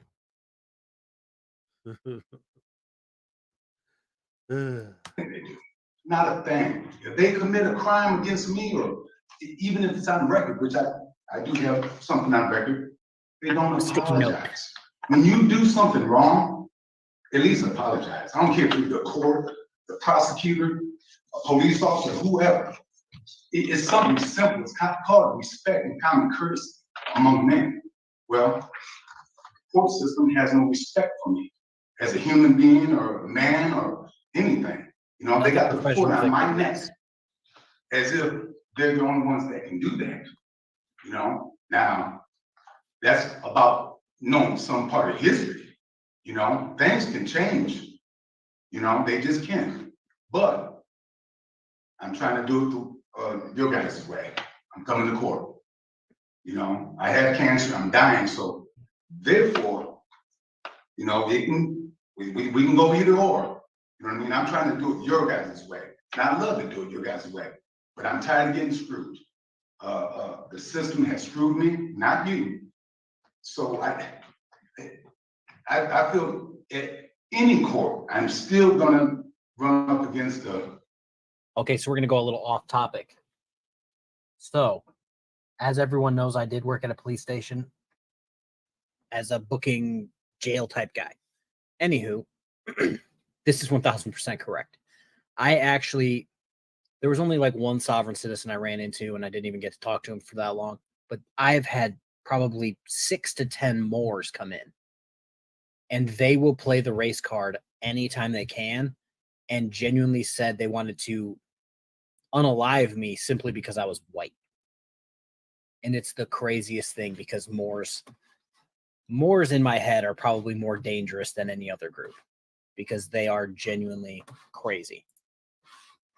The same system, whether it's your court or any other court.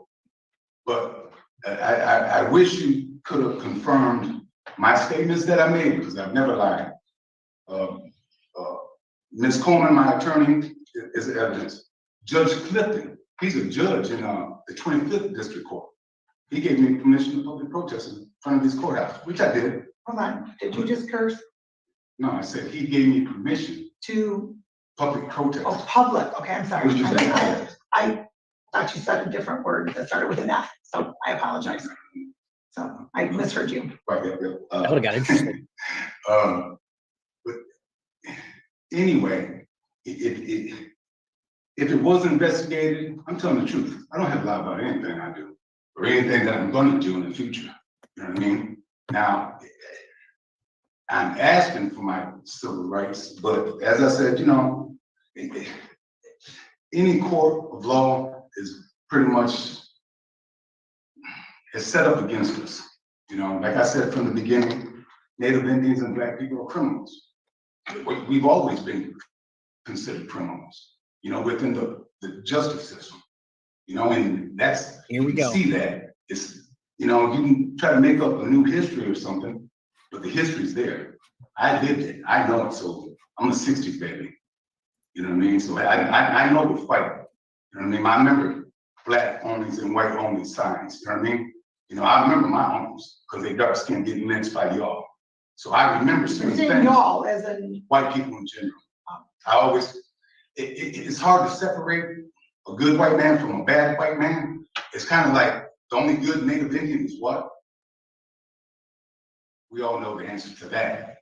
But that's how it's been. The system's been like I don't this. think we do know. Okay, and it's a shame that someone has to almost commit violence for the white man to look and say, no, maybe we are screwing them over, and you know, hey, this is what happens. You know, people get tired of being screwed over, then they commit violence. Then the first thing you say is, "Oh, he's a terrorist because he did a violent act against the white race." No, he's not. He's a fucking hero. Excuse me. no, He's now a hero. you're cursed. That was a curse. Because man, no, he's a hero to me. You know, anybody that fights against white racism is a hero to me. Okay, And but like I said, so the change of venue really ain't gonna matter. I mean, because you know, like I said, I don't know. Because at some point you're going to be held accountable and they're not going to change the venue anymore. So just deal with what you're dealing with and stop trying to put it off. Well, it really ain't gonna matter. I'm hearing what you're saying, and it appears as though it doesn't matter what court it would be in. Yeah. That you would have concerns. Yeah, I have concerns. So, okay. And so now it's Mr. Urick's turn to respond to that, if he chooses to. Your Honor, I would only note that the people of the city of Woodhaven do not see that Mr. Peterson's motion has found or contained any merit on. He should have stood up and go, see what we're dealing with? See? I rest my case. That's what he should have done. Under the court rule or case law related to the prayer for a leave for a change of venue. Were the court to grant the motion based upon the oral argument and the theory, no court in any of the 83 counties in Michigan could identify and attempt to protect and conduct proceedings that both are designed for the proper order and running of a municipality, as well as to protect Mr. Peterson's right to the furthest extent of the law. Were he right, no court in the land could ever preside over anything related to Mr. Peterson, period. And that's obviously not a realistic outcome. But in terms of confining it to the case law and the court rule, he hasn't met the burden. Thank you. Okay. All right, and so the court will note after hearing from Mr. Peterson and hearing from Mr. Urick and in reviewing the court rules and the case law that and Mr. Peterson's own admission that the court itself, it wouldn't matter which court it was in because his concern is with the system and the change of venue doesn't apply to the system. And as this court, as this is myself was not the sitting judge on your last case, and I've never had any cases with you as far as I understand or recall. I don't think that this court would not be able to preside over your matter fairly and impartially. So the court's going to deny the motion for change of venue, and the court will continue to hear these matters. Okay? All right, so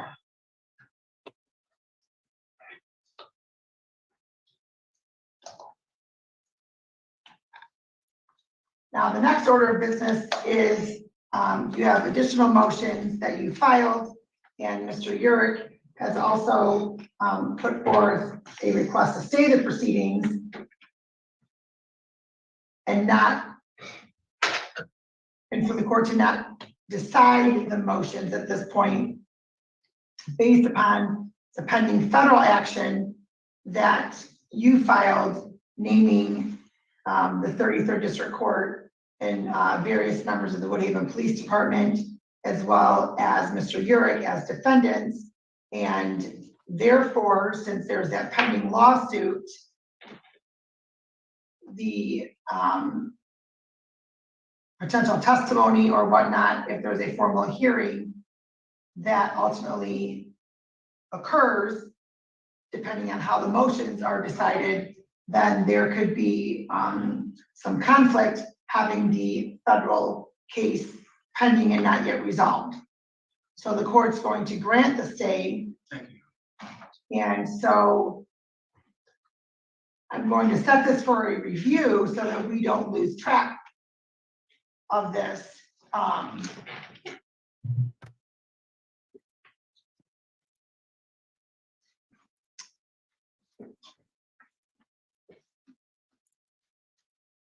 This was filed June 13th. Well, it was assigned June 13th.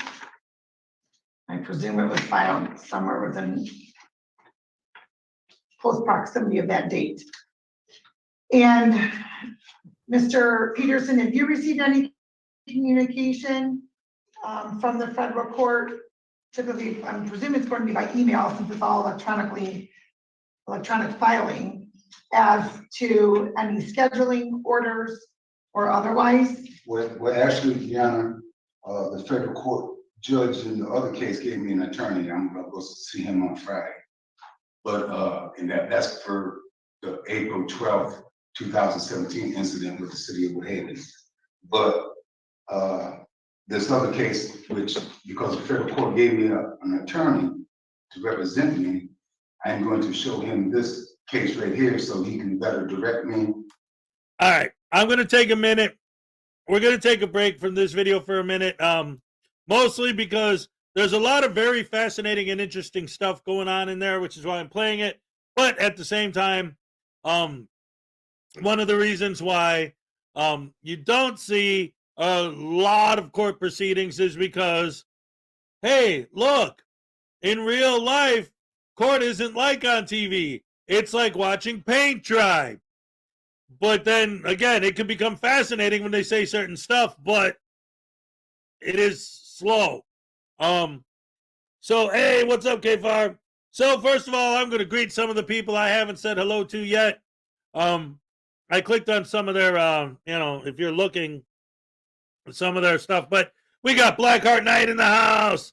Let's see, we got Erica Lanto, what's up? We got Ancient Chart Music and Art. There's Erica. I think I said hello to Firm Missile earlier. There's Kimmy Wrangler, what's up? Judy Johansson, yes, painted that painting that's on the wall back there.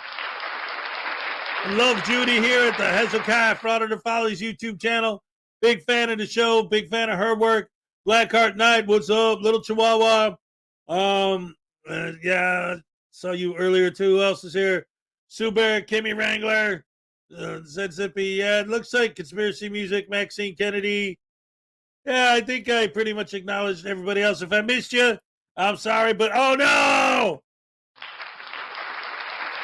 Blackheart Knight for $2 says, time for a morning tasing.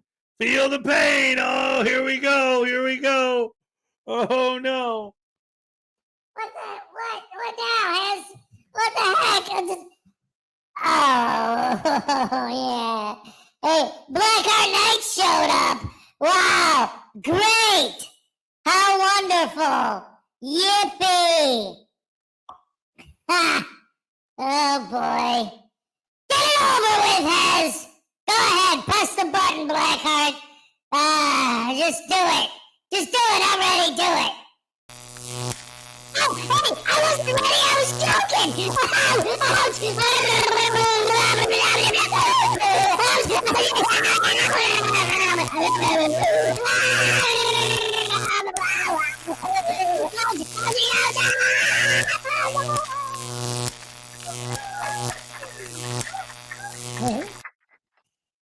All right. Thank you, ladies and gentlemen. And thank you, Blackheart Knight.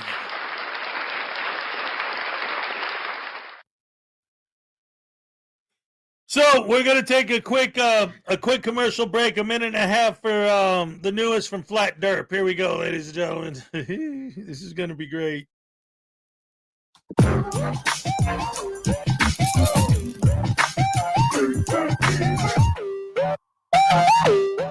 So that guy's next. Dickbag Patrol, you're next, bro. I'm suing you next. I'm going to send you a cease and desist Take a look at Bette Midler versus Ford Motor Company. I believe it's 1986. You can't steal my voice, bro. I'm suing you next. I really hope that you don't comply to my cease and desist. I really hope that you don't. I want to sue him next. It's some sort of like, I don't know what that is. And then this is what I'm looking at here. We don't stop. We don't stop. I'm not going to stop. It's almost like if you like beets, there's a few things in life I just cannot abide by. I can't do it. One is liver, but number two is beets. Beets. B-E-E-T-S. Beets. B-E-E-E-E-E-T-S. Beets. I cannot eat beets. It is disgusting. Beets are the most disgusting thing I've ever put into my mouth, right? So, you know, that's how I feel about stopping. The answer is no. Absolutely not. Do you want to have these? No. You want to try these? No. How about no? I don't want any beets. I don't like them. I won't eat them. So, I saw this babe last night. I mean, she's smoking. I mean, woo, mwah, magnificent. She's beautiful. And this good-looking chick gets pulled over last night. And I quickly whip the car. You know, what you do, you pull out your you show them. You should say immediately, here's my I plead the fifth. You know, and I'm doing it for America, but I can't stop. I have this severe OCD. Aww, tistic.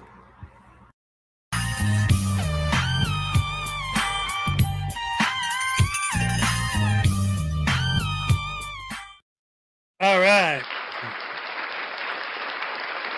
Sorry, I had to take a quick human break.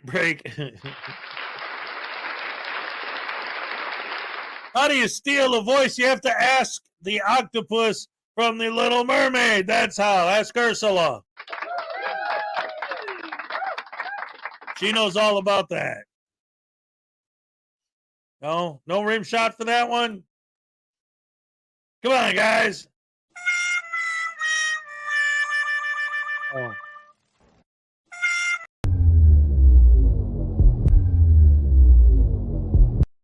Oh, it's the Meg 2. All right. Anyway, back to the trial. I just wanted to take a quick break from it because, again, even though it's fascinating, it's also long, which is fine. But, damn, these idiots, man, they just love to waste tax dollars and court time so much. Of getting justice. But I did hear from the state of Michigan. I did hear from the defendant's attorney, John Gilliam. So I got the mail today. I didn't open it up because I was coming in. So okay. So now I have a couple more questions. The matter that was reassigned here was from April 4th. Right, the A and B case? Yes. Yeah. So what's the April 12th case? The April 12th, 2017. Oh, 2017. Was the original case. Okay, I'm sorry. But I do have two more tickets because I went out and public protest again, which I'm not going to stop, but anyhow. So they gave me two more tickets. So they didn't send that case to you. They sent that case to Taylor. I believe it's in Taylor. Was you assigned to a different court? Yeah, they assigned me to a different court. Which okay. I'm kind of surprised they didn't, they did you the first time. The second time they didn't do it. So if you guys know, Taylor probably has their hands full with Joshua Lantos bullshit. I don't know if I put it on my calendar. I think his case is on the 22nd of this month. Another one.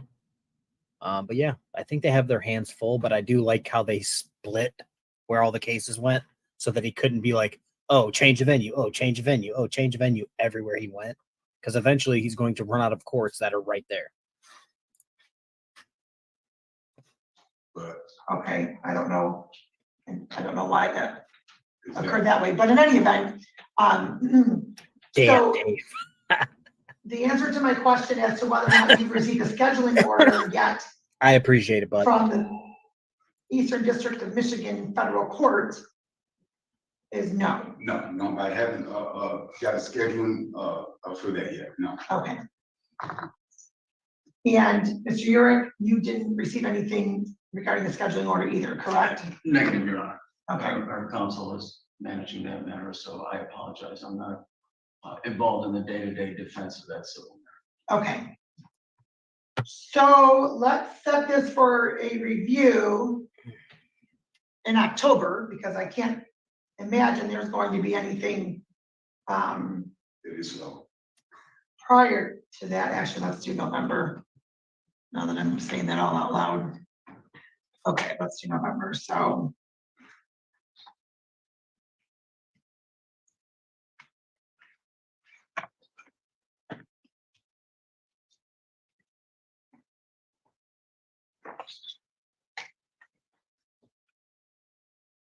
we can do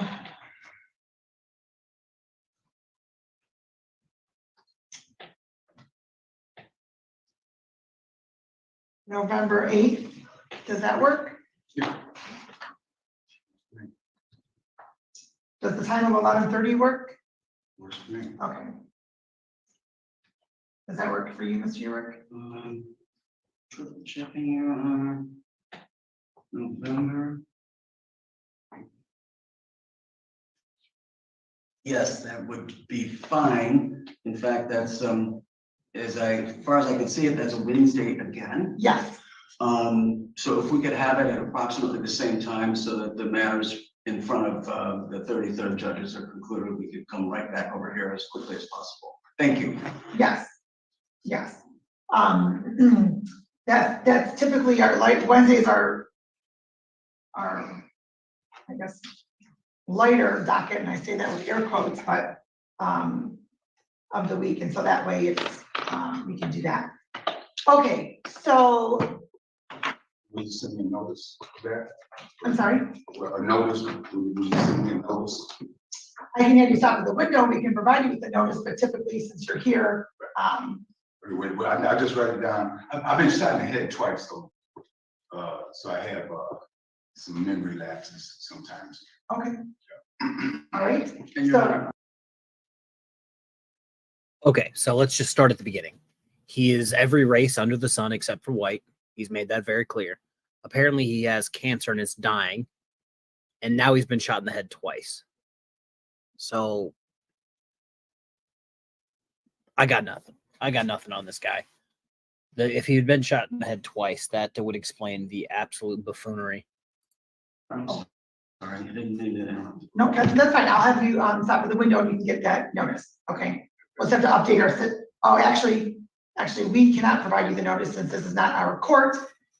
Since it's not our originating case, then that notice would have to come from the 33rd District Court, because why would it make sense for courts to be able to do that when they reassign cases? But that's outside of my purview. Is the council's correct understanding that that's being treated as a control date, Your Honor? So that's Yes. up to you. Yes, so,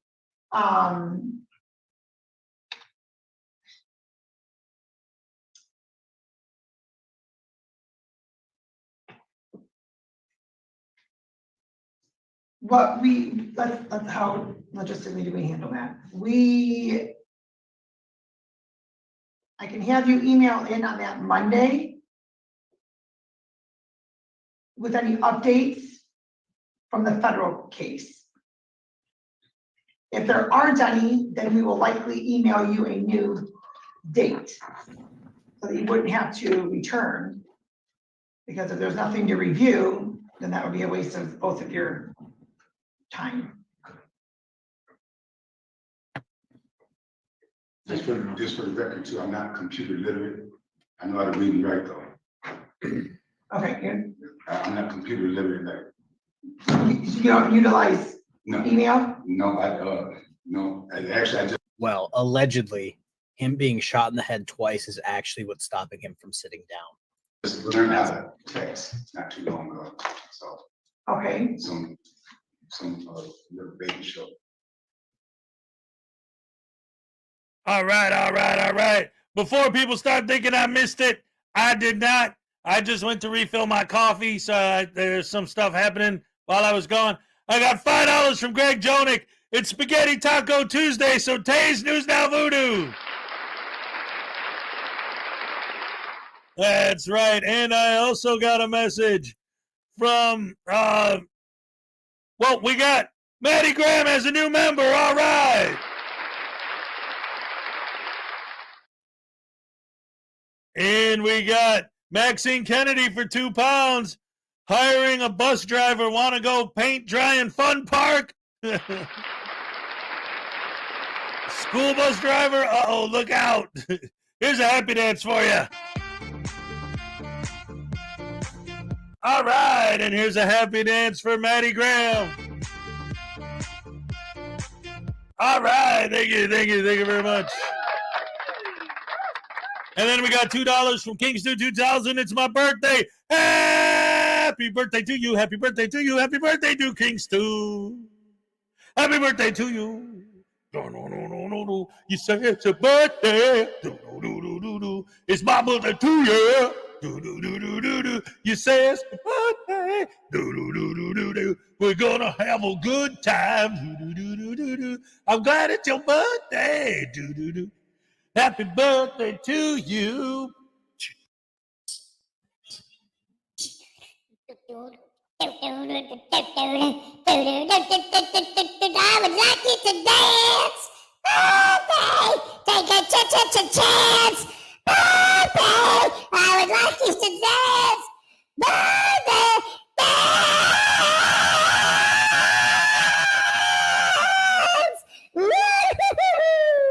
Yeah, man, that's the jam, Hez. Yeah, you know what? The Beatles are all right, man. You know, my favorite Beatle is Paul McCartney. You know what I'm saying? But that John Lennon, man, no, that guy, he didn't know his butt from a hole in the ground. And he couldn't navigate his way around the guitar for his life. You know what I'm talking about? It's all Yoko Ono's fault. No.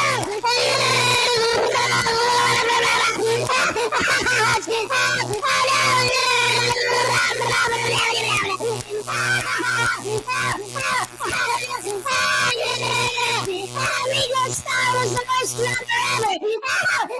Ouchie. Paul McCartney died in 1966.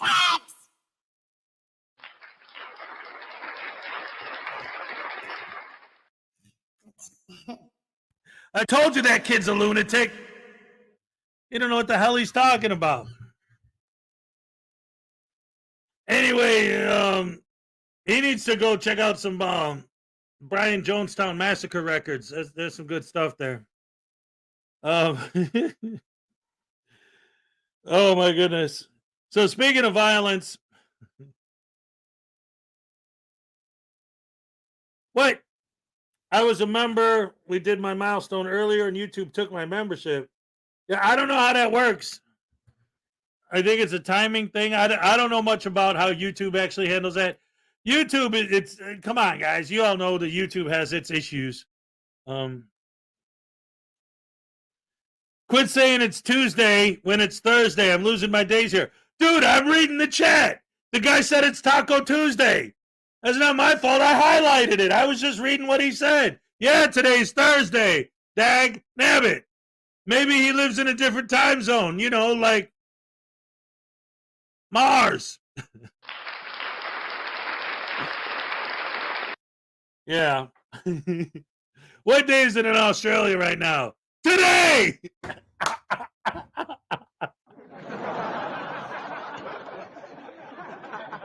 He said Taco Thursday? Oh, maybe I'm just used to everyone always saying Taco Tuesday, so that's just how I read it. Oh, it did say Thursday? What the hell? Well, why would anyone say Taco Thursday? Taco Tuesday is a thing. Taco Thursday is not a thing. Well, okay, I admit when I'm wrong. You all know that. But you also got to be able to understand the human brain when you're reading something. In fact, there's a lot of videos. I don't know if you guys have seen. There's a lot of videos and like tests, paperwork, stuff like that, where they'll write a sentence, but they'll leave words out on purpose. And then it'll be like, guess what's missing? And people have trouble guessing what's missing because your brain automatically fills it in. And then when they point it out to you, you're like, oh, crap. I could have swore I saw that word in there, but it wasn't in there.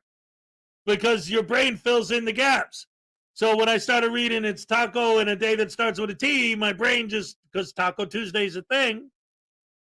So I apologize for that anyway, Kova42. Thank you for the membership milestone of 4 months. All right, here's your happy dance. All right, thank you very much. It's Thursday here for 35 more minutes. Ooh, it's almost midnight down there. Pretty soon it's going to be Friday. That means you guys are closer to the Bears game on Saturday. Woo-hoo. They're playing, I think, the Titans. That's going to be interesting for sure. First preseason game of the year is already this weekend. Can you believe it?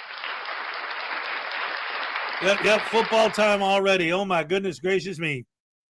The Bears are fighting Tennessee. Oh, look at that. I'm a poet, and I didn't even know it. What did I get? $1.99 from Pope Phil? Where'd that go? Happy Taco Tuesday with a smiley face. All right. Yes.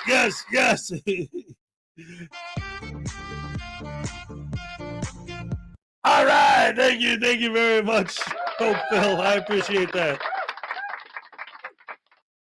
But I said the Bears. Wait. Has just proved to us. Wait, where is it? I love football. The only sport I watch. That's right. Has just proved to us that he's not a frauditor. Tighten up. What?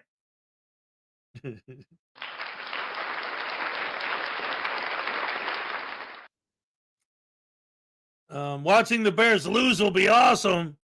No, that would suck. It's only preseason, so I guess I'd accept it. But Leland Squirrels is here. That's right, spaghetti tacos galore. Yay. Ah, crap. Anyway, let's finish up the rest of this trial.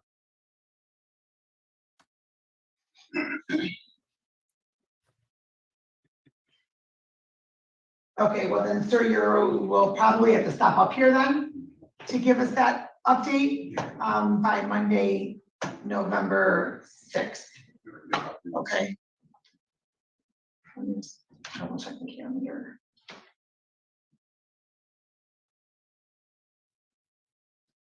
Okay, I'm sorry. But I don't mean to be divisive or anything, but fact is fact. Me, Jerry, the Idiopath, and Kfar, right now with no practice, could beat the Detroit Lions. So that isn't saying much for anyone who beats them.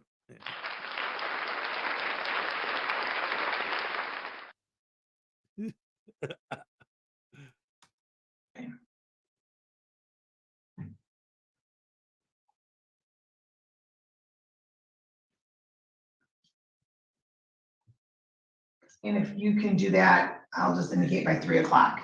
Oh, okay, dear so Lord. then just that afternoon, sir, you can even come in earlier that morning, sir, and just indicate to my staff at the window whether or not there's been any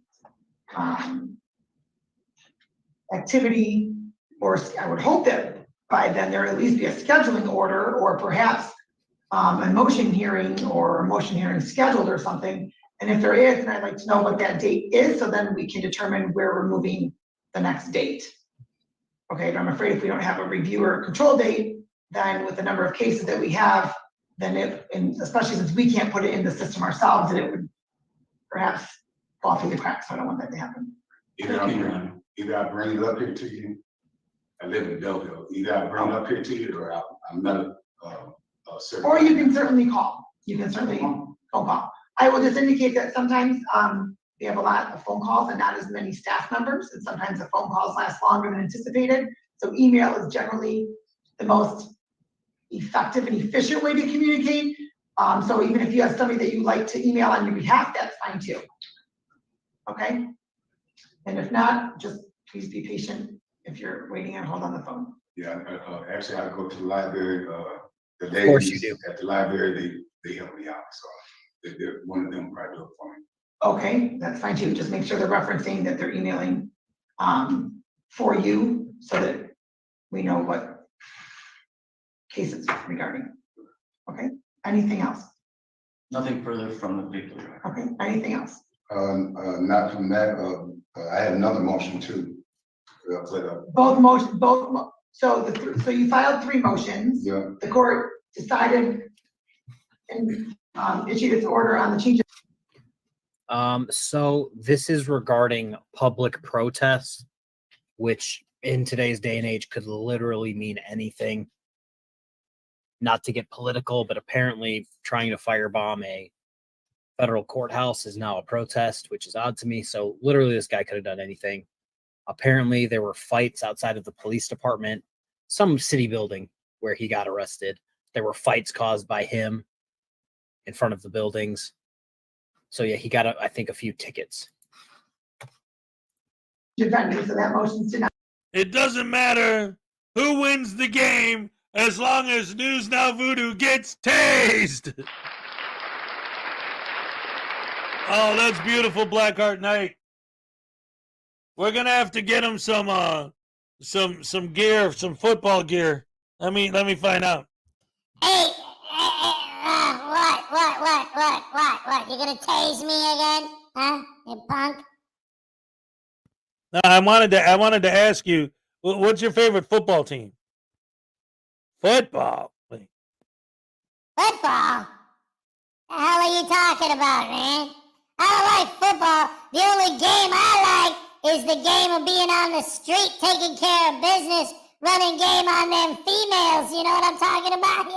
Yeah.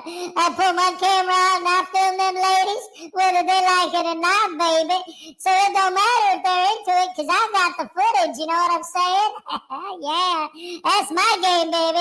I'm running game on the ladies all day, every day, hitting that whiskey. Hip, hip, hooray. Oh, yeah, man. You know what I'm saying? Football. Oh, man. Yeah. The Cowboys, man. Ow! Damn, hippie. Well, at least I ain't get... Oh, wait. What's this? Blackheart Knight. Am I about to get tased again? No, I'm not. No. You just wanted to ask me about football, right?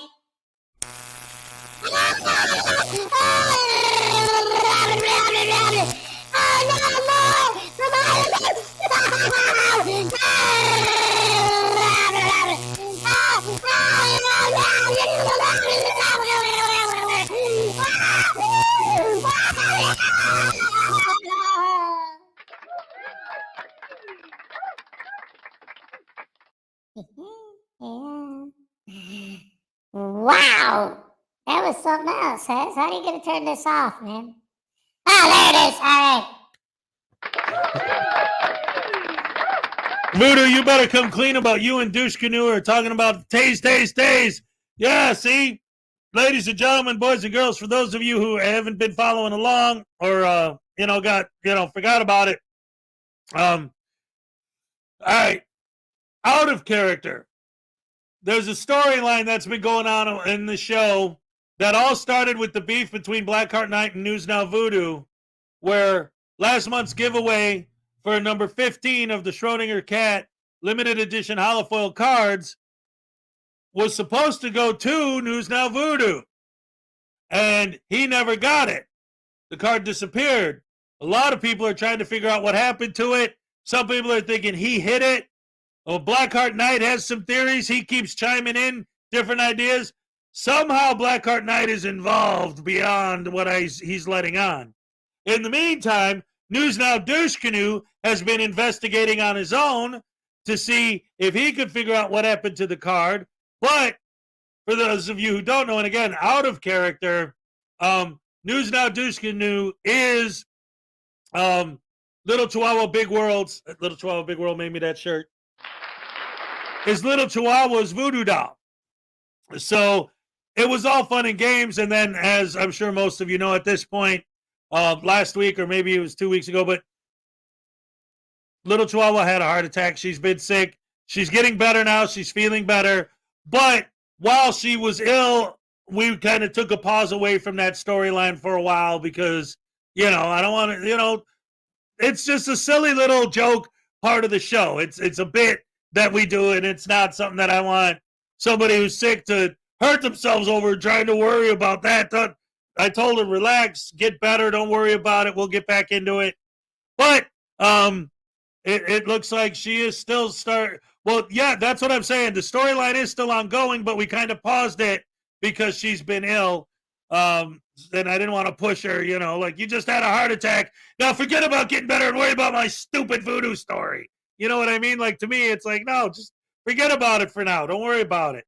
But, you know, when I get a comment from Highway Star talking about, uh-oh, you better, and he's tying into the story. It's like, uh-oh, we're getting ready for the big comeback. We're going to relaunch the story. It's going to be great. Better than ever. Yay, yay, yay. Parson has a theory that Blackheart Knight is hiding the card. That somehow Blackheart Knight's the one who got it. Uh-oh. Dun, dun, dun. Or as they say in the movie Meg 2, every 5 seconds.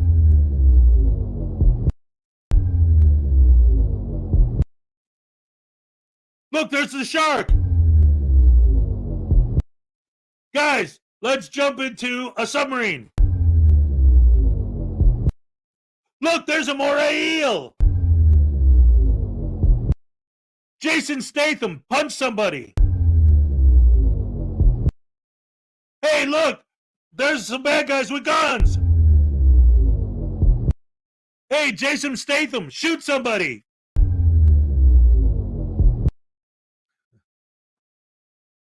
Hey, look, there's the shark again. Oh, no, look, there's an octopus. Yeah, I saw Meg 2 the other day, and that's my review of Meg 2. That's pretty much the whole movie right there. Oh, look, there's a bunch of people on an island. Oh, look, the island still has dinosaurs on it.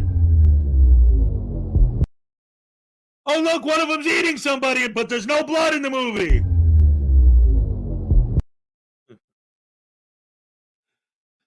It's like they had one sound effect and used it the whole movie. It drove me nuts. And it didn't take long. Like, during the first act, I noticed it. And after I noticed it, every time they did it, I was like, come on! Come on! Stop! Not again! Again! You're using that!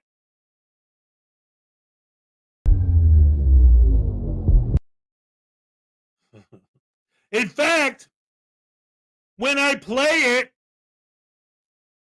the file that I'm playing that I found is called the most overused sound effect in movies. Besides that and the scream.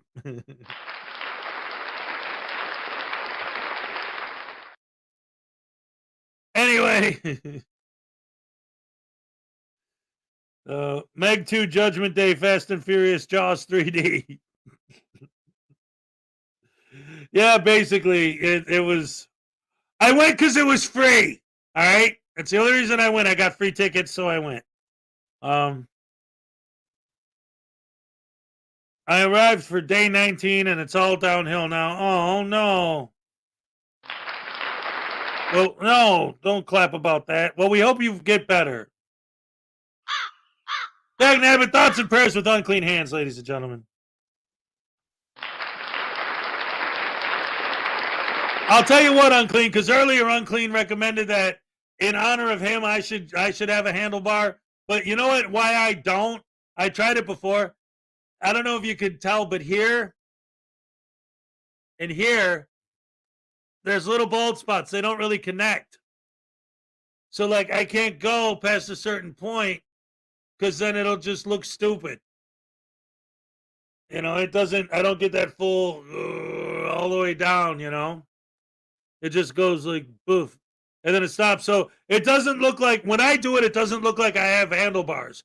When I do it, it looks like I screwed up shaving and missed a spot.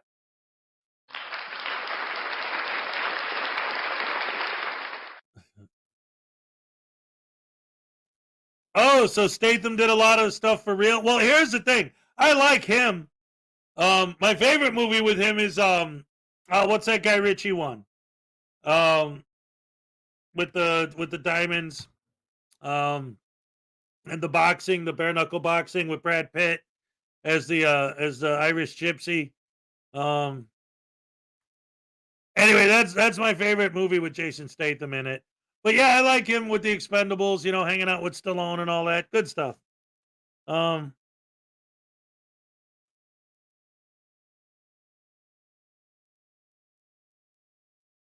Oh, downhill run to the end, like it gets easier when you're going downhill running. Oh, well, yeah, all right. I'll round of applause for that then. That's what markers are for, just drawing the rest of them. Oh, you're over the hill. I got you. You're on your way down. Okay. Yay. All right, good. I took it the wrong way. Snatch. Thank you. That was the name of the movie. That's right. Because it says replica on the side of your guns, but it says Desert Eagle .50 on mine, should precipitate you backing out even further and get the hell out of here. That movie's awesome. Anyway, let's watch the last piece of this crap sandwich dumpster fire of a court hearing. Your other two motions regarding your right to protest and your and the motion to dismiss the case is stayed until the federal case has been concluded, at least as it relates to Mr. Urich and the city of Woodhaven. Okay, see, that's the one. You know, I didn't hear you say both of them. I know the dismissal that I asked for. I know that was stayed, but the motion, the request for public protest in front of your guys' courthouse and police station, you're gonna stay that too? Or you gonna hear that today? I was saying, other than the change of venue motion, I was saying all the other proceedings until the federal case has been resolved, because I can't have Mr. Urich proceeding while he's a named defendant. Does that make sense?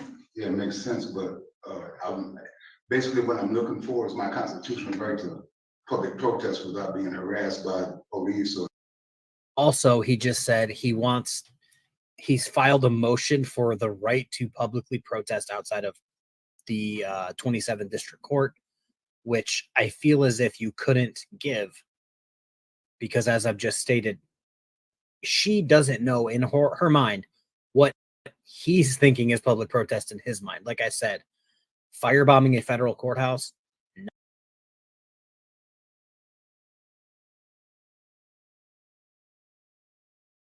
not exactly public protest.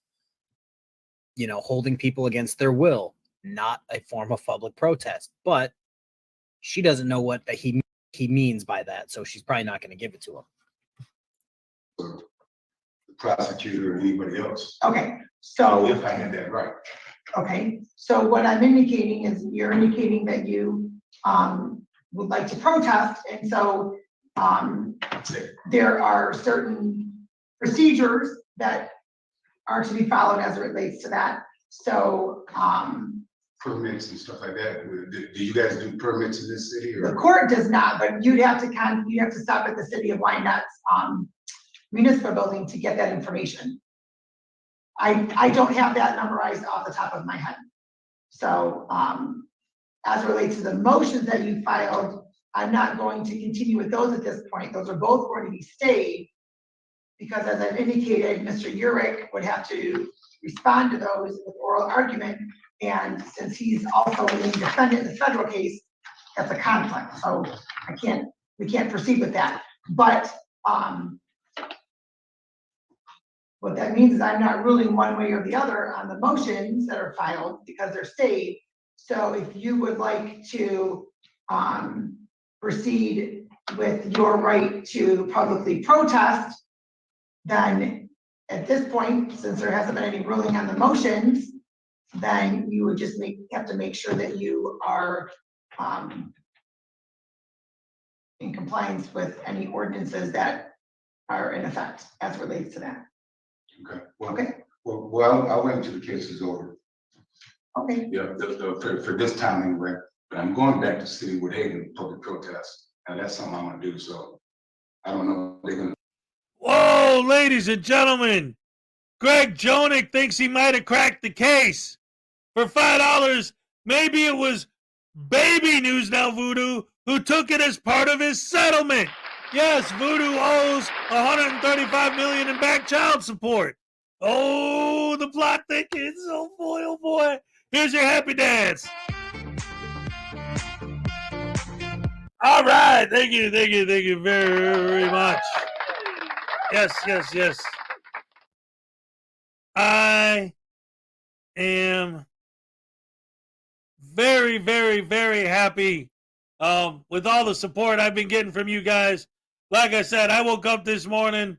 I had some messages that I read them and it made me a little, I didn't feel good, made me a little sad. But you guys cheered me up. I love you guys. You're the best fans in the world. Thank you so much for being here for me all the time. Why are soft hearts so stupid? Why are there so many stupid people in period right now? I'm telling you, there's a lot of really dumb people. A lot of these people are just plain gullible.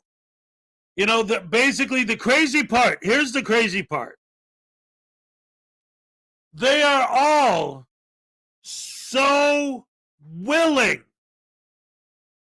and eager to believe that the government is conning them that they will allow themselves to be conned by people that are saying, oh, the government's conning you, so here, give me this money for this fake ID. Here, give me this money for this fake license plate. Here, give me this money for this fake passport. Here, give me this money for this fake, I'm not a citizen paperwork. Here, give me this money so that, they don't realize that they're being conned by con men who are using, oh, the government's trying to con you, as an excuse to con them.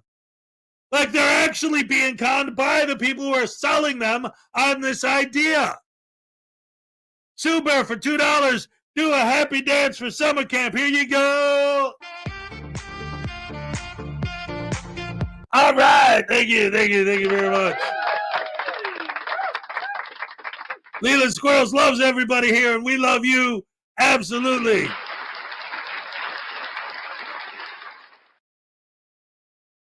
Blackheart Knight says, yes, hashtag Baby Voodoo took the card. Oh, my goodness gracious me. Now, did he say that because he believes it? Or did he say that to deflect suspicion away from him? Dun, dun, dun. How come I still haven't downloaded the dun, dun, dun? I got this one. And I got...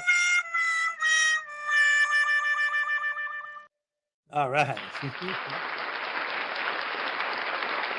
Frauditors have been manipulated, absolutely. Some of them just don't care. They just like getting paid. Have you got the money for my fake cards for a fake card game? I don't know. Did you send me money? Go ahead. I'll take it. Jerry, stop flexing. You don't even know what misogyny is. Be honest, you used spell check, didn't you? Oh, no. Life is hard. It's even harder when you're stupid. That's right. These guys are always in court. They're always in jail. You know what? That is a perfect way to explain the video we watched earlier about Afro Boy. Like, he's complaining about how every time he goes to court, he has a panic attack, and the courts aren't doing anything about it. And it's like, well, quit doing things that get you arrested so that you have to go to court. If being in court gives you that much anxiety, why are you going out there poking the bear? The problem in the USA is the USA came to believe the customer is always right, is written in the Constitution, and every transaction is based on capitalist principles. You know what, Maxine? What's crazy is that the first person who ever said the customer's always right, I want to say it was Montgomery Ward. Maybe it wasn't. But I'm pretty sure it was him. And like immediately after saying that, looked at the way the customers, even back then, treated the workers once they realized that the workers were officially told that the customer's always right. He went back on that and said, I was wrong. The customer's not always right. Because when you say the customer's always right, the customer takes advantage of that idea. And if you give them an inch, they're going to take 5,000 miles. That's the way the world works. But because he originally made that statement, it became a thing. Even after he went back on it, I think it was like maybe a month or two, that was official policy in Montgomery Ward's department stores, until he realized that it's not working and reversed on it. But by then, it had already become like everyone wants to, the customer's always right, customer's always right.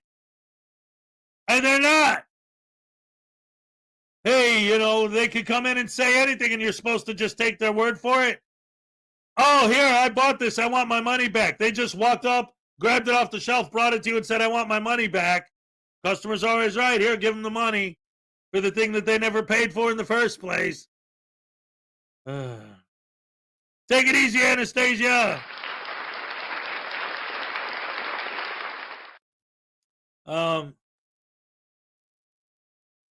He lost his ass that month. That's right. That's exactly right.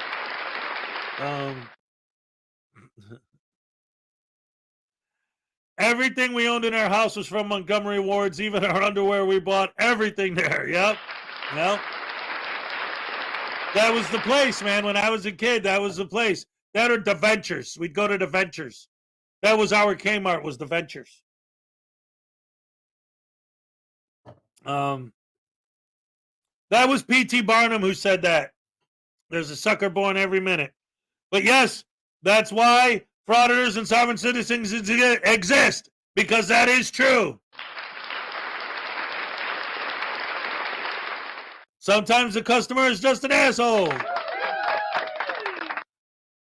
And sometimes the frauditor, no wait, all the times the frauditor is an asshole.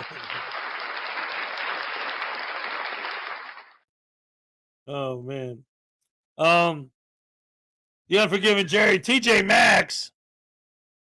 Man, get the hell out of here. If you buy your clothes at TJ Maxx, does that mean you buy your tacos at Taco Bell?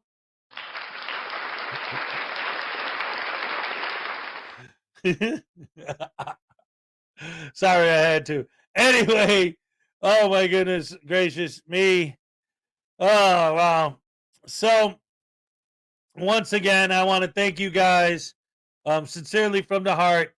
I don't know what I woke up on I didn't wake up in a bad mood, but when I saw my emails this morning, some of them kind of bothered me, but you guys cheered me up. You made me feel better. Once again, I love you guys. Always, always, always. You're the best fans in the world. And don't forget, this Saturday at 5 p.m. Eastern Standard Time, my guest with my co-host Frauditor Network is going to be District Patrol. And then August 19th is still open because Garth Nader unfortunately had to cancel, so we'll see, but we're going to have a great show either way. And then on August 26th, ladies and gentlemen, Frauditor Ram. September 2nd, the one and only Dummy Kruger. And on September 9th, Underground News is going to be our guest. That's right. It's going to be good stuff. Graham from the Graham and Bob Show says that the taco war is coming. Spaghetti tacos versus chili rellenos tacos versus steak tacos. Who's the winner? Street tacos by default. All right. Anything with onion and cilantro, baby. That's what I'm talking about on a corn tortilla. Look out. Anyway. Yes. Love you guys. Thank you so much for joining me. As always, wonderful, wonderful times. Can't wait to see you guys tomorrow morning, bright and early. Join me, won't you?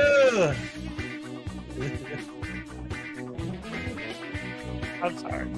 You're making me laugh. I'm happy now. You guys made my day. Thank you so much. And once again, and as per usual, oh, yeah, I'm all shook up.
found out my wife was cheating on me. She said, I'll be home 10 to 15 minutes, Max. My name is Logan. I asked my wife when her birthday was. She said March 1st. So I walked around the room and asked again. My wife told me to put ketchup on the shopping list. Now I can't read anything.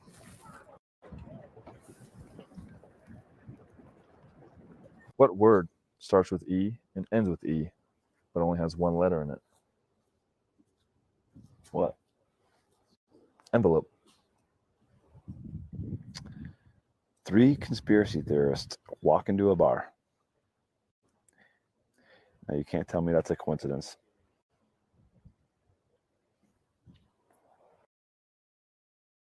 I only believe in 12.5% of the Bible. I guess that makes me an atheist. When you wear a belt made of $100 bills, it's just a waste of money. I'm not sure if my wife is satisfied with my body. A small part of me says yes. I was on a diabetes awareness site. I mailed It asked me everything if I on accept cookies. well, on Is that a Monday. trick No, question? Tuesday.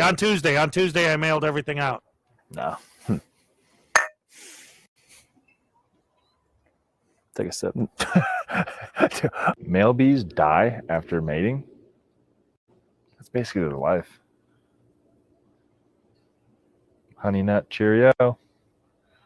Next week, we start Diarrhea Awareness Month. Runs until Friday. Next week, we start Diarrhea Awareness Month.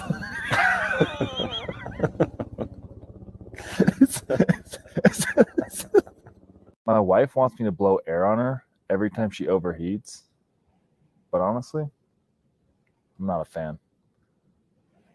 When my wife told me I needed to stop impersonating flamingos, I had to put my foot down. Why aren't koalas actual bears? Because they don't meet the qualifications. My boss asked me why I get sick only on work days. I said, I don't know. It must be my weekend immune system. My dog accidentally ate a whole bag of Scrabble tiles. So I took him to the vet. No word yet.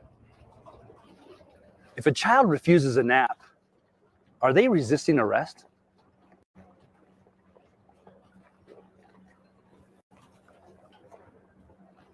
I just got an award for being the most secretive person in the office. Can't tell you how much that means to me. My boss Dad told me as farted a just the security other guard, day. I need to watch The Office.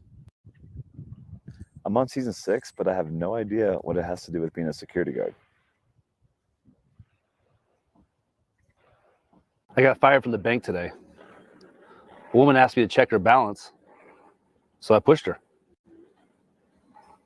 Why is dark spelled with a K? Because you can't see in the dark.